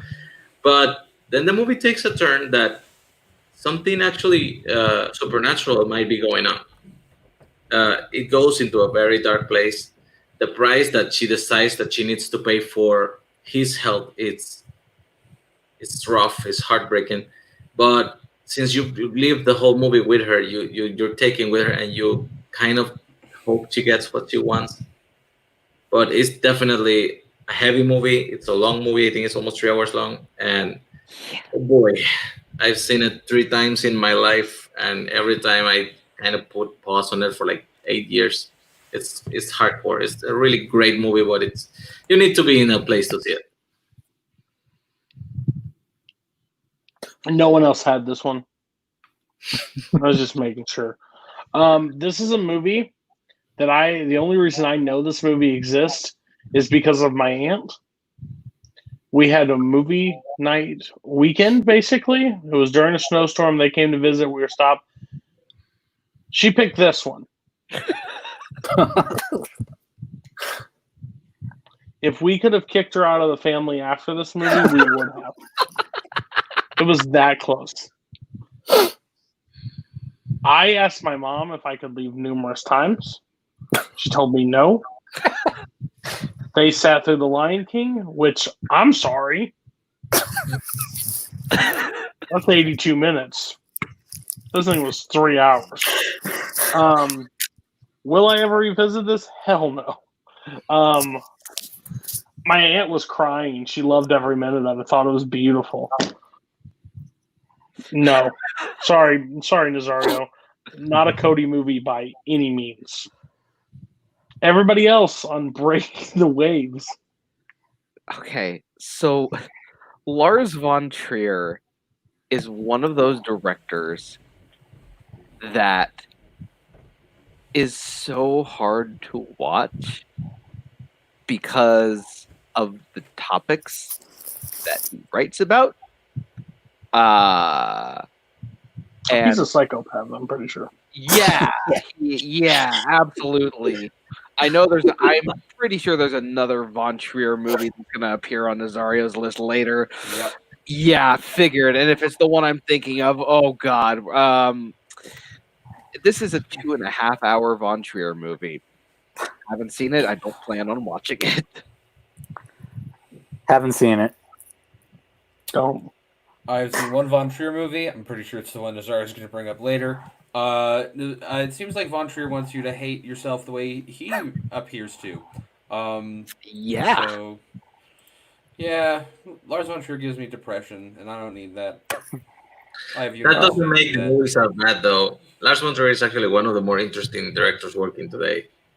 Just a heads up. Don't pick it for a movie night. Bar, what's your 33?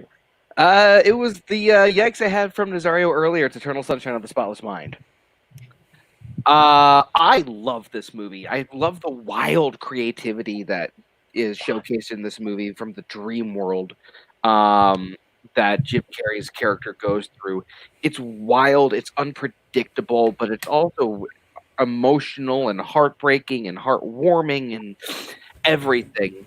I really like both Jim Carrey and Kate Winslet in this movie are phenomenal. Kirsten Dunst in this movie is actually one of my favorite Kirsten Dunst performances. And I love the interaction between all of the people from that facility, with her and Mark Ruffalo and Elijah Wood. It's so well done, and the best, as I said, the best part of this movie is just the wild creativity combined with a really, really emotional story about the importance of remembering the good times that you've had with people that you may no longer interact well with. And I think it's such a really good theme that is tackled really, really brilliantly in this movie. I had this movie, this episode, and yes, this movie is beautiful to watch. The way Michel Gondry uses different tricks for effects to portray when he's supposed to be a kid, and when he's trying, the imagination gone into the scenes where when he changes his mind and he decides that he doesn't want to lose Clementine anymore, and he starts trying to hide her inside of other memories, and he supposed to be a 10-year-old, but he's still Jim Carrey, and he's smaller than everybody else. And then he runs into another part of his memory where he thinks that they won't be able to find him. It's inventive as hell, and it's really, really interesting. And I actually took yes, it is important to remember the people that you love. But I think it's also important to remember the heartbreak, because that's the only way you can grow. If you forget the lessons learned with a relationship that don't work, how will you stop yourself from making the same mistakes when you're trying to find the person who's truly supposed to be with you? The other thing that I really love about this film is that the ending is actually pretty hopeful and romantic, because people who take each other out of their lives out of spite in a moment's decision that was very impulsive somehow find themselves again, and now knowing what they did and learning, they can grow and maybe be happy in the end. Also, that's a horrifying yikes with Tom Wilkinson and Kirsten Dunst relationship. Yeah. Whew. But I think it ends on the right path with that one too. She does the right thing in the end. I haven't seen this one. This is one of my blind spots. I think it's on Stars. What? The movie is on Stars. I think this is one you would respect. I don't know if you would love this movie. Oh, that's Paul Yama. I trust him. I don't trust you, my fair lady man. Brilliant. Yeah. Anybody else on the internal Sunshine of the Spotless Heart?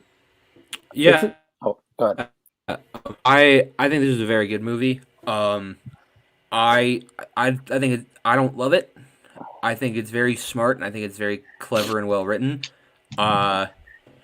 Just not super duper for me. I think this movie is incredible. Nazar brought up a lot of the points I wanted to bring up. But Jim Carrey, all I'll say is Jim Carrey and Kate Winslet are fucking amazing in this movie. Jim Carrey, if you just think he can do comedy, goddamn, watch this movie and see him fucking do a new turn. It's incredible. How he didn't get an Oscar nomination is just beyond me. Beyond. Mike, go to your 33. Okay, we're gonna make this quick. Gremlins. Ah, that's a yikes. Yeah, I already knew that was coming. Cam. Hopefully I will win back some points with Cody. My number 33? It's 33, yeah. My 33 is Lilo and Stitch. No place I'd rather be than on the surfboard of the which I believe is a yikes from earlier from Nazario, if I want to say. Yeah. Yeah. This is my favorite Disney movie. I absolutely adore this film. I think it's so charming. I think it's so well developed, and they build the world so nicely. I think it's one of, if not to me, the funniest Disney movie where they just have like these long-winded lines that end with like a great punchline. Like when she's talking about how she has to bring Pudge a sandwich, it's like, we're out of peanut butter. And it's like, my sister said I should bring him tuna, but I can't feed him tuna because I'd be an abomination. I think it's fantastic. Being disciplined 5 times a day with a brick, I think it's absolutely fantastic. I think Stitch is just such a perfectly made character. I love the way that he is designed. I'm a big fan of character design where like it's just a guy, it's just like a creature with soft eyes and a mouth that fully unhinges. We'll get to more of that later.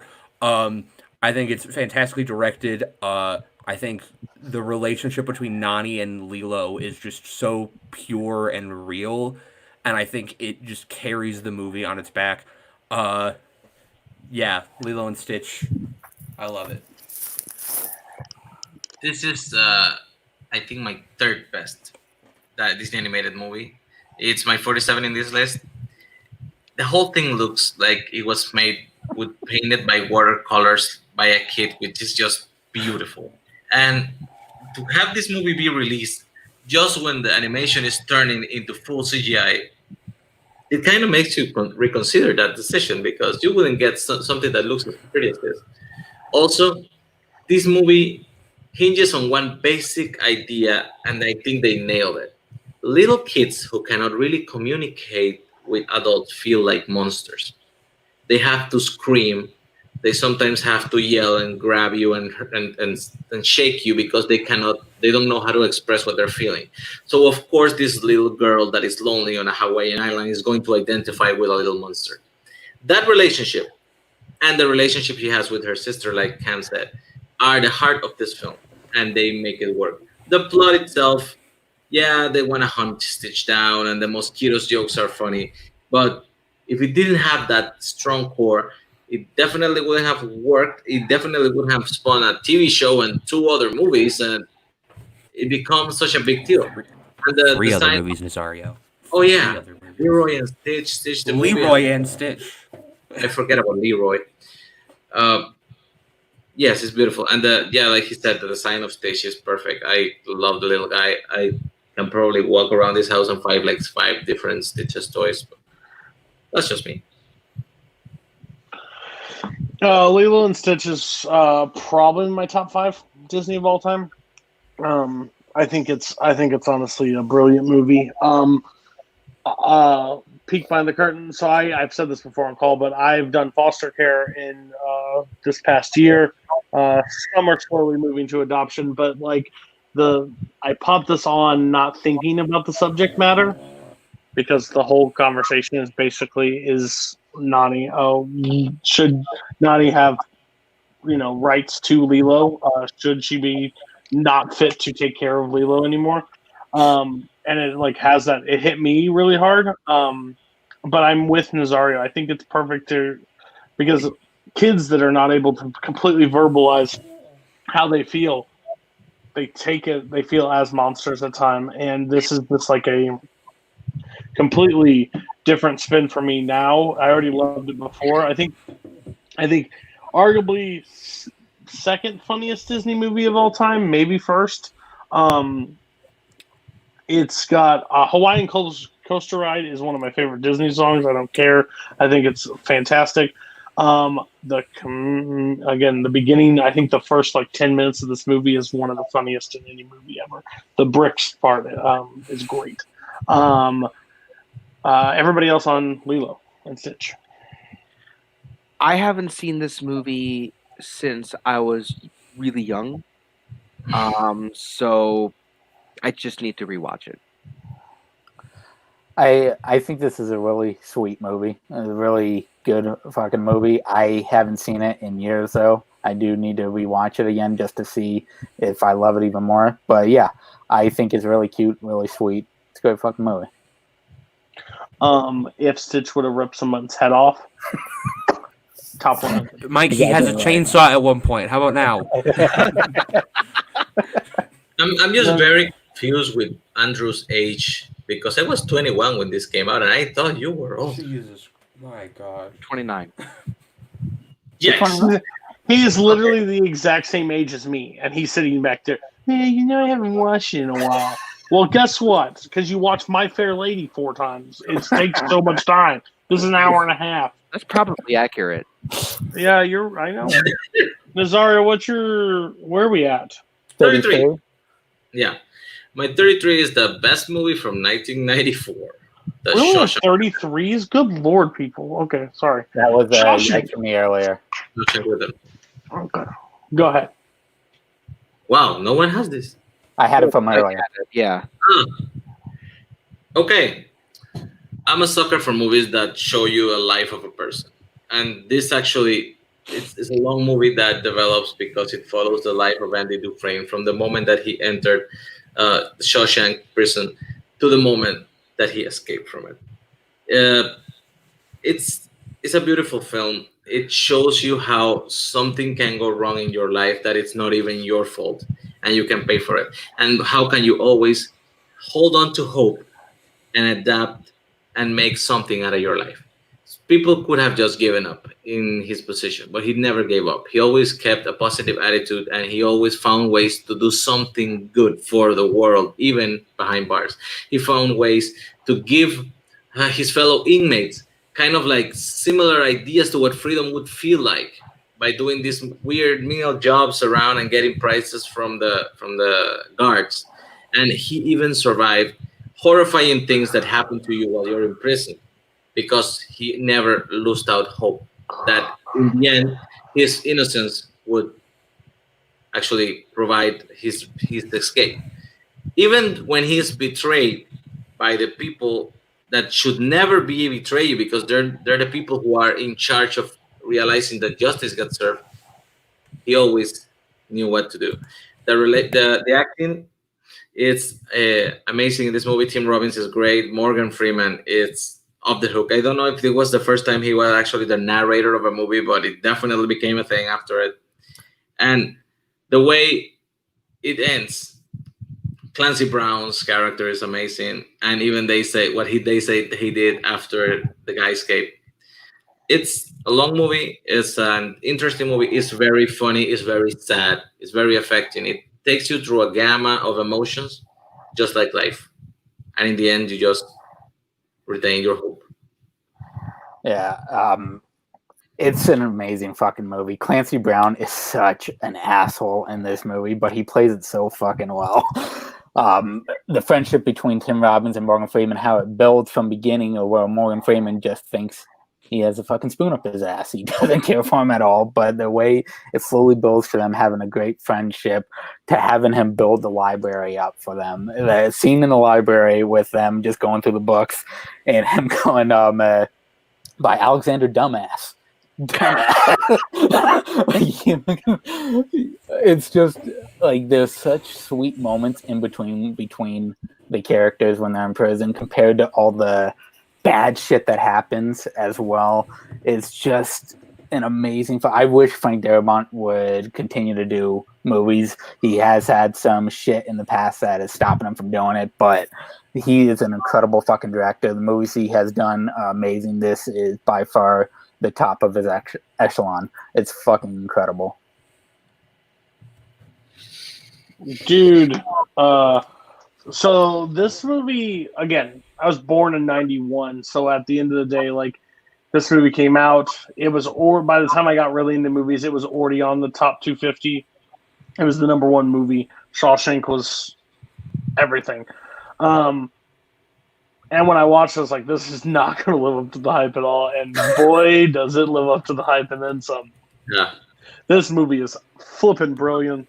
It's maybe not socially correct, but the Warden Norton is fantastic in this movie. He's like, I'm going to fuck you up so bad you'll think you've been fucked by a train. That line was, I'm like, good Lord. And then that scene when he throws the rock and you just hear, like, where is he? Like, well, I don't know, sir. What, you think he just grew fucking wings? And like, he's just pissed off, has no idea, just like, and then like the entire relationship between the two of them. Did he do it? Did he not do it? Is he innocent? He's not.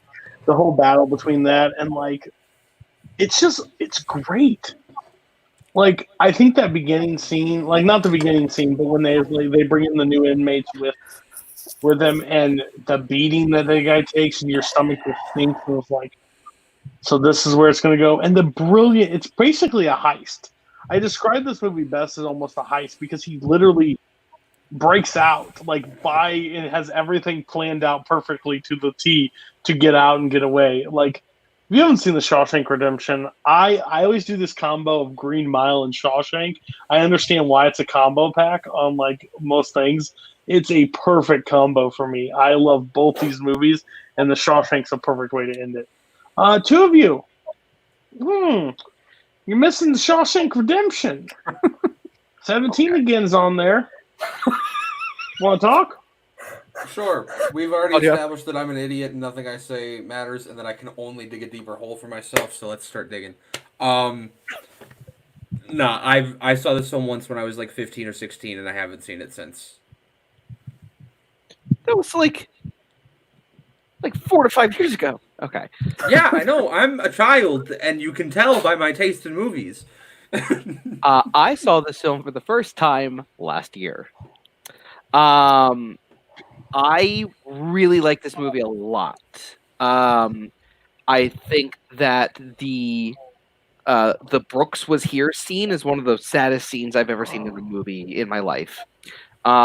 This was really close to making my list, and if we do this again next year, it probably would on rewatch. That stuff just annoys me. The Graduate I watched one time, instantly burst. I could easily say top 20, no questions asked. I don't need to watch it again. I feel like in December we need to do like a how has our list changed? Has it gotten worse after all of these get released? I may do the one to the final episode, like tack it on at the final one and be like, okay, guys, what has changed? What do you regret? All right, so Bar, go to your 32 because the Shawshank's not good enough. Let's see what is. You know what is good enough? It's Rocky. I love Rocky. This is one of the most perfect underdog movies of all time. Sylvester Stallone. You just root for this guy. Because basically all he wants to do, he doesn't necessarily want to win, he wants to win, but his main goal is actually just to prove his worth as a fighter. And I think that's something that everyone can literally relate to, is just being like, I just want to prove myself. And then like the relationship between him and Adrian is so great. And like the little details about how his shorts aren't right in the pictures. Things like that are just like what really builds this character. And call me shill all you want, but it's one of the best examples of this is really what defines Philadelphia, because it really does capture the spirit and the life of the city. But it's just really great. Carl Weathers and Stallone give two great performances, and yeah, this is definitely a movie that if you want to feel good, then you put on Rocky. If you want a better training montage, you go to Rocky 2. If you want a better Rocky movie, you go to Rocky 3. Overall, don't hate Rocky. I think it's a good movie. It's just long. It is long. What Rocky did perfectly after this one was shorten the runtime and make Rocky about Rocky and the fights. Like, that's literally what it was. And honestly, Carl Weathers and Rocky and Stallone's best on screen is Rocky 3 when they become friends and they start training. That's my personal opinion. But sure. Rocky's still great. You get the established world. I think Mickey is amazing in this movie. Yeah. I think the fight is honestly really good. You get a lot of the quotes, like a lot of the great lines. And the only reason why it slipped on my list is because Creed came out, and I get they copy basically the same story at times, but Creed's just a more interesting character than Rocky at the end of the day. So that's my viewpoint on it. But no, I am never going to. I'm happy that you at least put a Rocky film in there. Of course, it had to be the one from '76 because your pretentious self couldn't put anything newer. I'm sorry. I think what you're looking for is hack. You are a hack, and hopefully that was proven. Everybody else on Rocky. I liked it, but I kind of agree that I think that Creed films have surpassed it. I don't know if it's more of my filmmaking sensibilities, but I like how the story develops in the spin-off better. I do think that Adonis is a more interesting character. I think the Rocky kind of hit a ceiling for me on Rocky 2, which I actually think is the best of the original Rocky movies. And then 3 was good, 4 wasn't really, and 5 is just 5. And then it kind of gave a nice swan song with Rocky Balboa. But yeah, it's a solid pick. I wouldn't have put it on my personal list, but I can see how it goes for you.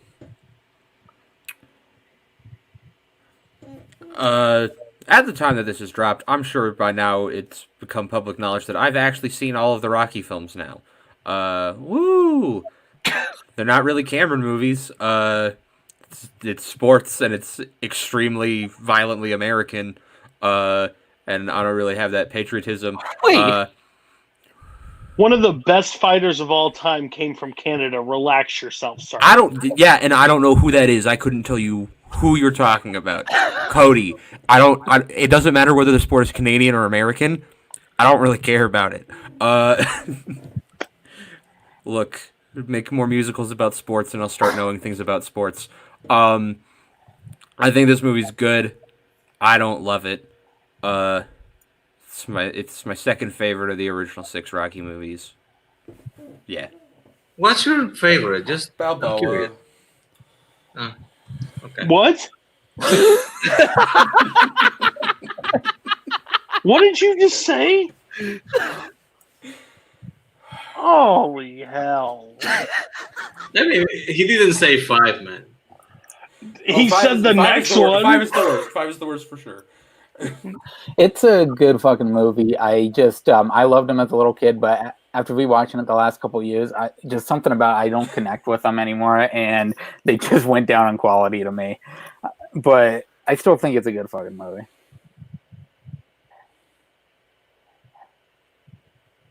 Okay, Mike. Okay, so you guys know I love batshit crazy movies, and this is very batshit crazy. It is Phantasm. I love the hell out of this movie. I love the hell out of the series. Me and Nazario did a whole fucking episode of M Ranked on the series, for Christ's sake. Oh, yeah.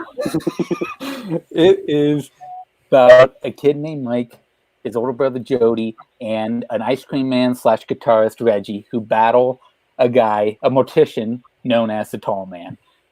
And it's just it's like a psychedelic ride through hell with this movie. All kinds of crazy shit happens. Spheres are flying at your face and fucking stabbing you in the fucking head, drilling your brains out. Yellow blood's coming out of the Tall Man because, you know, he's a fucking supernatural being. You got characters that they refer to as dwarfs, little people that you find out in the later movies why they're dwarfs, but they are so fucking freaky. It's just an amazing fucking concept for a horror movie. It is very low budget, but the budget that he does have is fucking incredible with this movie. So many great fun moments. Batshit crazy things happen. I don't want to spoil anything because it's a fucking wild ride. It's a great fucking movie. I've never fucking seen this movie. God damn. What does everybody else think about this? And have you seen it? Nope. I've never heard of this. There are 5 Phantasm movies. Goddamn you right. You haven't heard of the whole series. If you like Hellraiser does with cubes, then you want to love what Phantasm does with spheres. It's amazing. Because I've seen Hellraiser. This is from the same director of Baba Hotep, another brilliant piece of cinema. So, if you want to learn more about Don Coscarelli, go watch him run.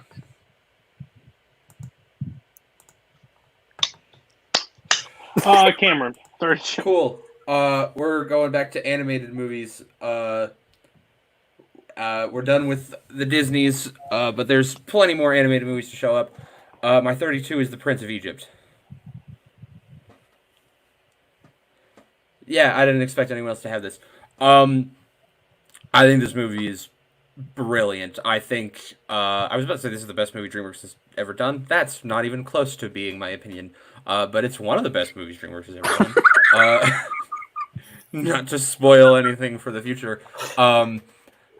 I think this movie is I think I said I think it's fantastic already. I'm repeating myself because I am incredibly tired.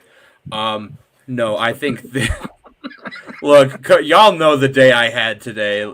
I'm allowed to be out of it. He ain't a construction worker, everybody. Oh yeah. Oh, by the time this goes up, definitely not. No, I think that I'm gonna say this movie's fantastic again. And I want to stop saying that phrase. I'm just gonna talk about this movie. I think the music in this movie is beautiful and brilliant. I think Deliver Us is phenomenal. I think The Plagues is such a really cool confrontation sequence, and the music of it is absolutely brilliant and sweeping, and it's just so interesting. I think the animation of it is actually really beautiful, where they use all of these a lot of these muted, darker brown tones, but they have so much depth and so much color to them. I think it has a great sense of fun, but it also gets really dark with the story that it has to tell, and it doesn't shy away from it or anything.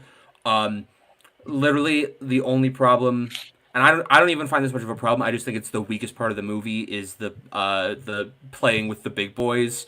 I think is not an amazing song, but I think that just as a whole, this movie works brilliantly and does a great job telling the story it needs to tell.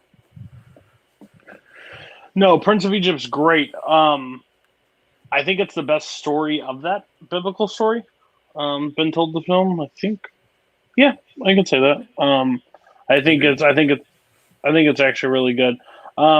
It's a little surprising this was DreamWorks because DreamWorks, I always forget this was. And then I think they hit it out of the park. It's not one that I always go back to, just because I guess being, growing up in church and that story has always been told a lot. Yeah. Yeah. It's not one that I'm like, oh, I want to watch it again. But I honestly think it's a really good, I think it's top echelon of DreamWorks. Yeah. Definitely. I think it's in their top 10. So yeah, I have no problem. 32, maybe a little high. You had this over Lilo and Stitch? Yes, I did. Yeah, that's a little rough. But all in all, remember that I know your background when I'm not working construction and dying, that I work at a church. Yeah, I know your background, so that gives you a little bit of a pass. Everybody else on Prince of Egypt? I like this movie. I just don't go back to it that often. I actually think the four 2D animated DreamWorks movies are really pretty strong overall, but this is definitely the top one of those. I actually saw this movie in Toronto. I spent 1998 Christmas on Canada visiting some relatives, and they took me to see this on my birthday, and I really, really loved it. But I actually believe that this is the best cinematic version of the story of the Ten Commandments. I prefer it over the classic ones. And I didn't really understand at the beginning why they made a montage of the 10 plagues, because that's the meat of the story. But then I got it. Actually, it works well as a song, and it actually leaves some other time to develop a little more the character of Moses and his relationship with Ramses. I think their brother relationship of love/hate is actually what carries this film. I think it's actually a very good pick, even if it's too high. I've seen this movie. I don't remember one iota about it. Need to rewatch. I am shocked. Nazario, what's your 32? My number 32 is David Cronenberg's The Fly. That was a yikes from earlier from me. David Cronenberg took a movie from the 50s that was actually pretty simple and kind of goofy and just ran with it. He made it his own. He made this story about Seth Brundle, the man that was inventing the technology of teletransportation, and Gina Davis playing the the reporter that he tries to get to film his creation so he can get some support from the public and maybe some money. They develop a relationship, they start dating, and she becomes very excited about this technology that he's testing because he's a brilliant man. The thing is, like most brilliant men, he does not usually is very careful with it. He thinks he's smarter than everyone and he just wants to move ahead with it. So he starts experimenting without paying close attention. And then one day when he's trying to teleport himself, after he successfully transports a baboon, a fly goes into the machine and all hell breaks loose. This movie then turns into a great thriller. I think it's technically going to be called a horror film because of where it ends up. But I think the heart of the movie, the story that goes all before the monster and before the conclusion, is what actually gives this movie its gravitas. Cronenberg was definitely the correct director for this. He made it work. He made the story work. He made the creature work. The effects, the physical effects are great. I don't care if people say they don't hold up to time. That's just physical effects will always be better than CGI. And he actually made Jeff Goldblum and Gina Davis be like a thing. Like people wanted to see more movies with those two. That's go figure. This movie is great. 5 out of 5 stars. If anybody hasn't seen it, just go and watch it. It's a great ride. This, like Jeff Goldblum in the 80s, is fucking fantastic because it's before he became Jeff Goldblum that we all know and love.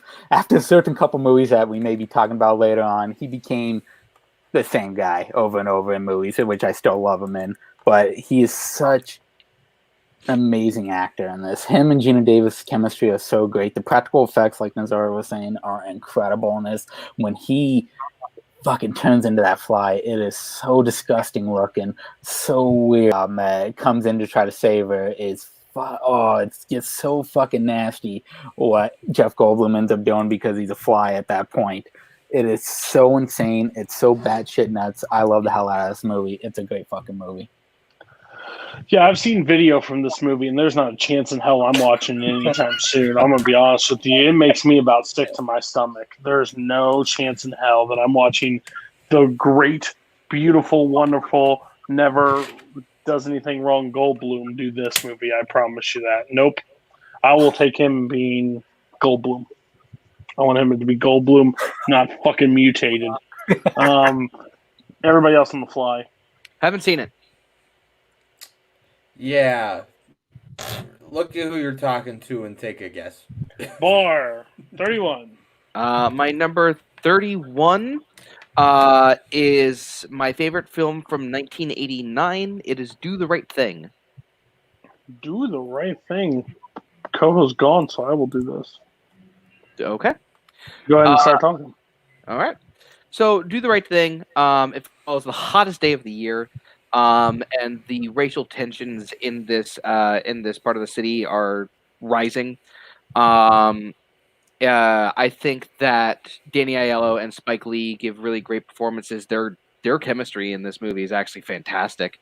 And that scene where Radio Raheem is murdered,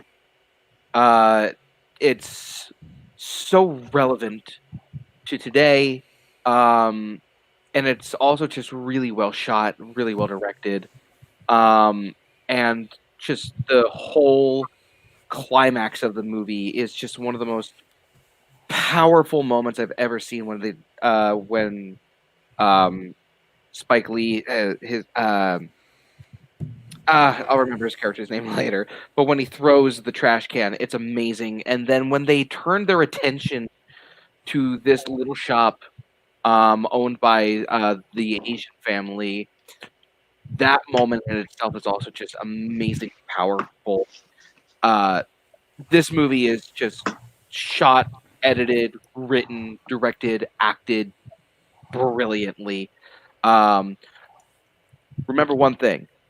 Do the right thing. Do the right thing. Anybody else have Do the Right Thing? Oh, okay. Do the Right Thing is fantastic. It is easily in my top 50 of all time I think this movie still tells an important message. I think it tells an even more important message nowadays than maybe back then. I think more people should check it out. I know Koho talked about it. If he would have watched it before the top 100, it would have been on his top 100. I think it's great. Everybody on Do the Right Thing. I saw this movie when I was in high school with my now wife. She did not like it at all. So actually, it made me think, that's weird because I kind of dig it. Sadly, if anybody who's married knows, you sometimes have to pick things you both want to watch. I haven't been able to rewatch it in like 25 years. So I really don't remember enough to say I know this movie is great or not. I just remember that I actually did like it a lot when I saw it. It's Spike Lee is someone that for the most part, I don't really care for a lot of his movies, but this is one of the few that I absolutely love. It's a great fucking movie. The message is fucking loud and clear, and he couldn't tell it better himself. It's fucking incredible. That entire last sequence is it's fucking powerful. I love all the first person talking to the camera. I love all the moments. It's so fucking great. Yeah, no, this movie is fantastic. I think I watched it for the first time like a week before we started recording these. So I didn't really have enough time like to let it sit for it to jump onto my list. But I think that this movie is amazing. I think Spike Lee is actually a really great performance in this movie. Same with John Turturro. Yeah, if you haven't seen it, well, I was about to say watch it, because if there's ever a time to watch it, it's now. But it's December, so who knows? No, still, it'll still be relevant. Hopefully the world got better. Probably didn't. I don't think it's going to get it probably got worse. Australia will catch back on fire. All right. Yikes! All right, Mike. Okay, we got 31, my favorite war movie, which was also a yikes from an earlier episode, Saving Private Ryan. I love the hell out of this movie, and I've heard people say that the first 20 minutes is the best part of this. I completely disagree. I love the first 20 minutes of this, but the rest of it is amazing. The way what newer war movies have failed to do for me is really get you connected to those characters, to follow them, and this movie does that fucking brilliantly.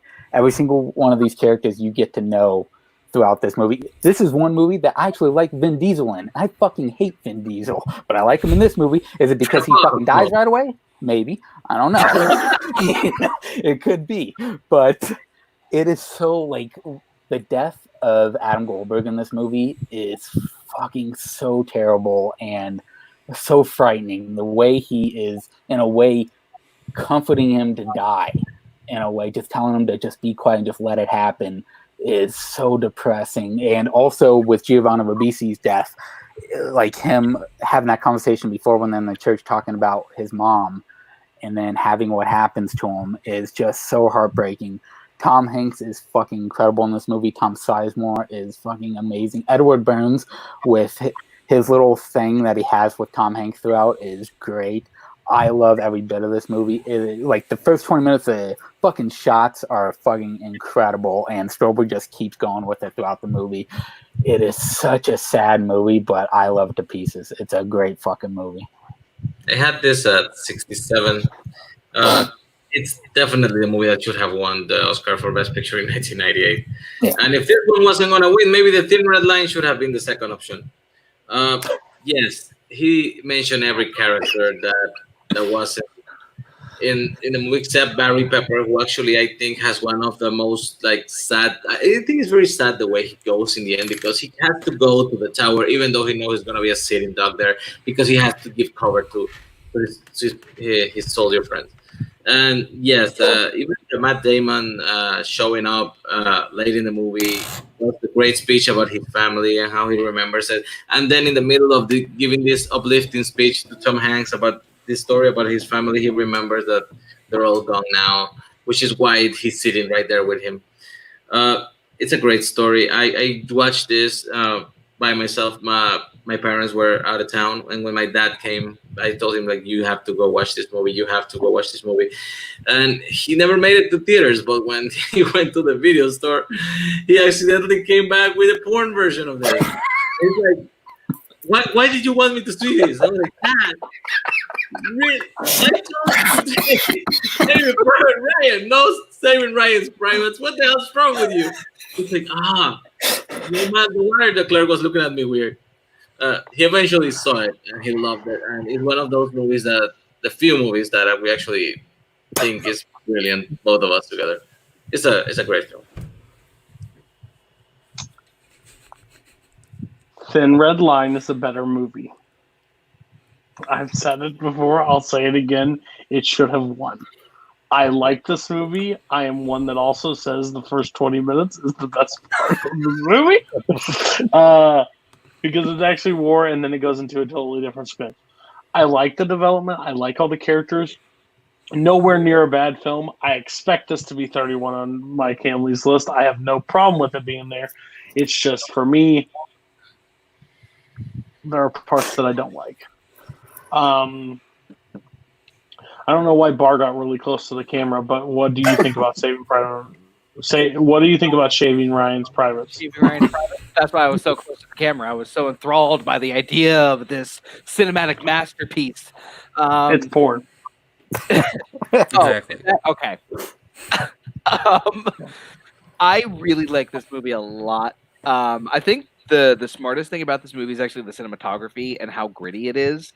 Like, it is not a clean looking movie. No. Like, it is dirty.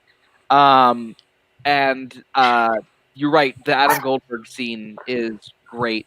It's a movie that I really, really like a lot. I really do enjoy this movie a lot. It just didn't make my list.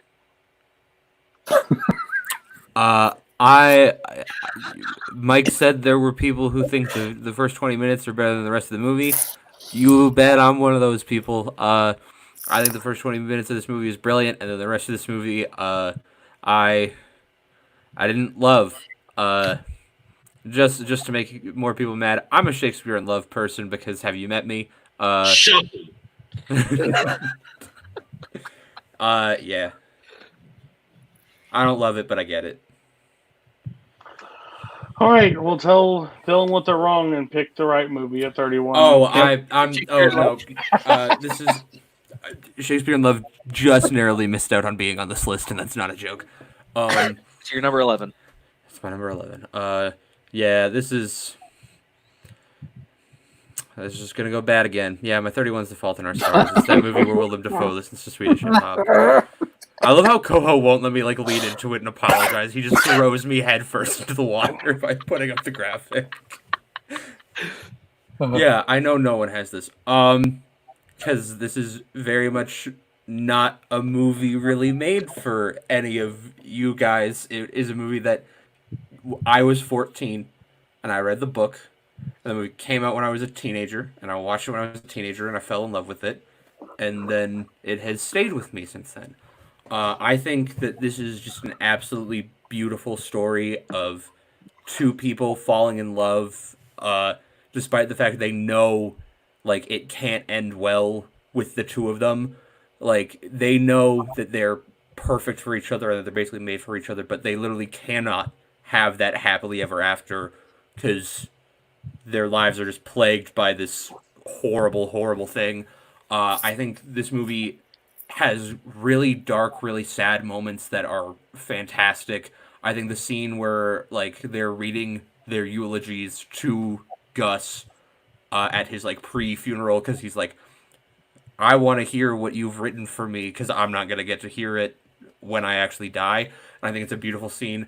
I think my favorite scene in the movie is there's a scene where their one friend, his girlfriend, breaks up with them, and so the two, Gus and Hazel, are just talking about books and are being really, really calm, and in the background he's just smashing trophies against the wall and just occasionally just hey Gus, is this one cool to smash? Awesome, and just destroys it. I think it's super fun. I think Shailene Woodley gives a great performance. I think that actor who 6 months ago, I don't know how he's doing now, but as of right now, he there's some stuff going on with him. I think he's great in this film. He's got just so much charisma. Yeah, I love this movie, and I fully understand why y'all don't. But this is a movie that is for me, and I love it. I saw this. I got hired at the theater. I saw everything. And it was very weird. There was a lot of men coming out crying. And the women were consoling them, which is fine. It was just not what I thought was going to happen with this movie. Then I saw it. Then I went back and watched Guardians of the Galaxy. Valid. I never went back. My wife probably really likes it, but I don't watch movies what she likes. So, no, 31's insane.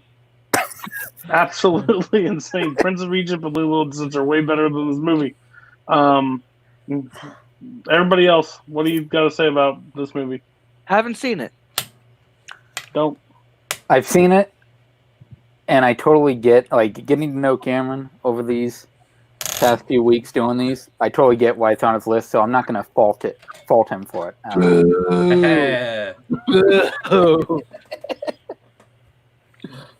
The coming of age movies from 2000 and on have this particular thing that they make all the characters feel like unique, special snowflakes. You know, like everybody has their thingy, their quirkiness.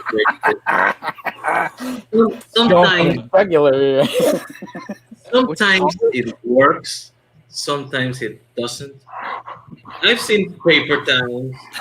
Most people hate that movie. That movie's shit. Paper Towns is trash. Paper Towns is trash. I will fully admit that. This is the thing. I think it's better than this one. Honestly.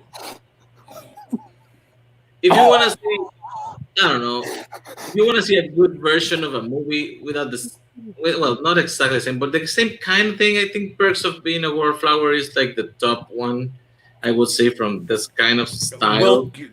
We'll get there. Okay. Fair. I love that you called them snowflakes. Cam was about to lose his fucking mind. Nazario, you get to close out the show. Tell us what it is, and let's go. My number 31 is A Revolution of the Mind. Tom Cruise is back on my list with Cameron Crowe's Vanilla Sky. Nothing. Perfect. No. Okay. You're in this alone, buddy. This is a remake of a Spanish film called Abre los ojos, Open Your Eyes, which I actually saw with no preview, no nothing when I was in my last year of high school. I just went to the movie theater. I had seen everything they were showing except that, so I just went in, and it blew my mind. And this is basically the same script with a better director, better actors, a budget, and a kick-ass soundtrack. This is what Cameron Crowe does best. He makes music a character in the film. You can just flow from one scene to the other almost without the need for dialogue because the music takes you there. It's something that is kind of tactile in his films, and I think it's brilliant in this one. This is my second favorite Cameron Crowe's movie.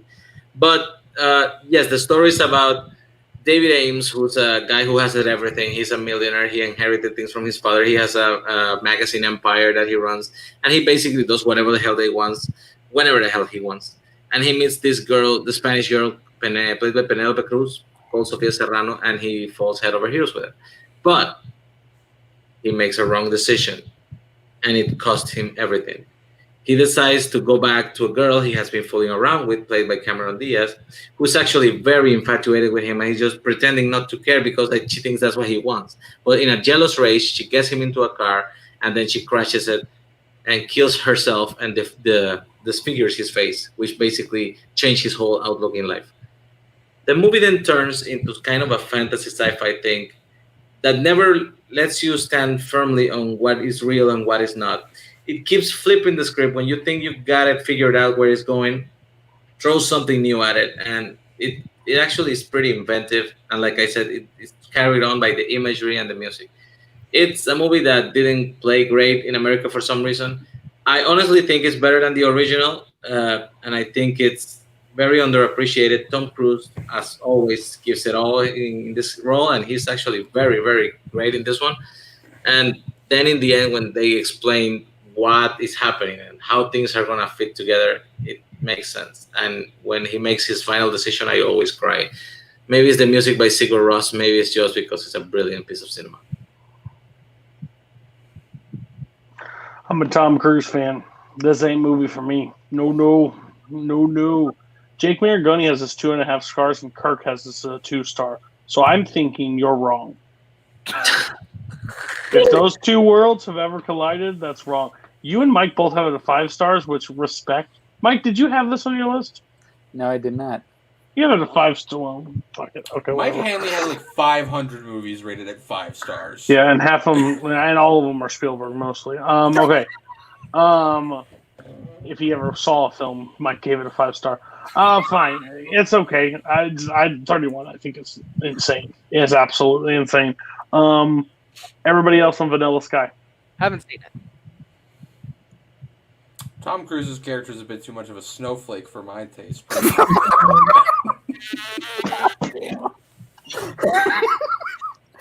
You guys have missed the best part of this. Fucking Kurt Russell, okay? It's Kurt Russell and Tom Cruise in a goddamn movie together. Let's just put fucking Jeff Goldblum in there and blow my fucking mind. This is a fucking great fucking movie, okay? I love the hell out of this. The journey that Tom Cruise's character goes through, especially when he ends up meeting Kurt Russell and they have the conversation they have throughout, is fucking incredible. Tom Cruise is a fucking psycho in this movie. I love it to death. It's a great fucking movie. And I forgot to mention, Kurt Russell is actually playing a character based on the character played by Gregory Peck in To Kill a Mockingbird. Boom. It is. Put that in your pipe and smoke it. Okay. That's a show. This is a long one. We knew it was going to be long, and next week's going to get even longer. Me and Koho don't get paid enough for this. I guess we'll go through Bar's list. Do the right thing.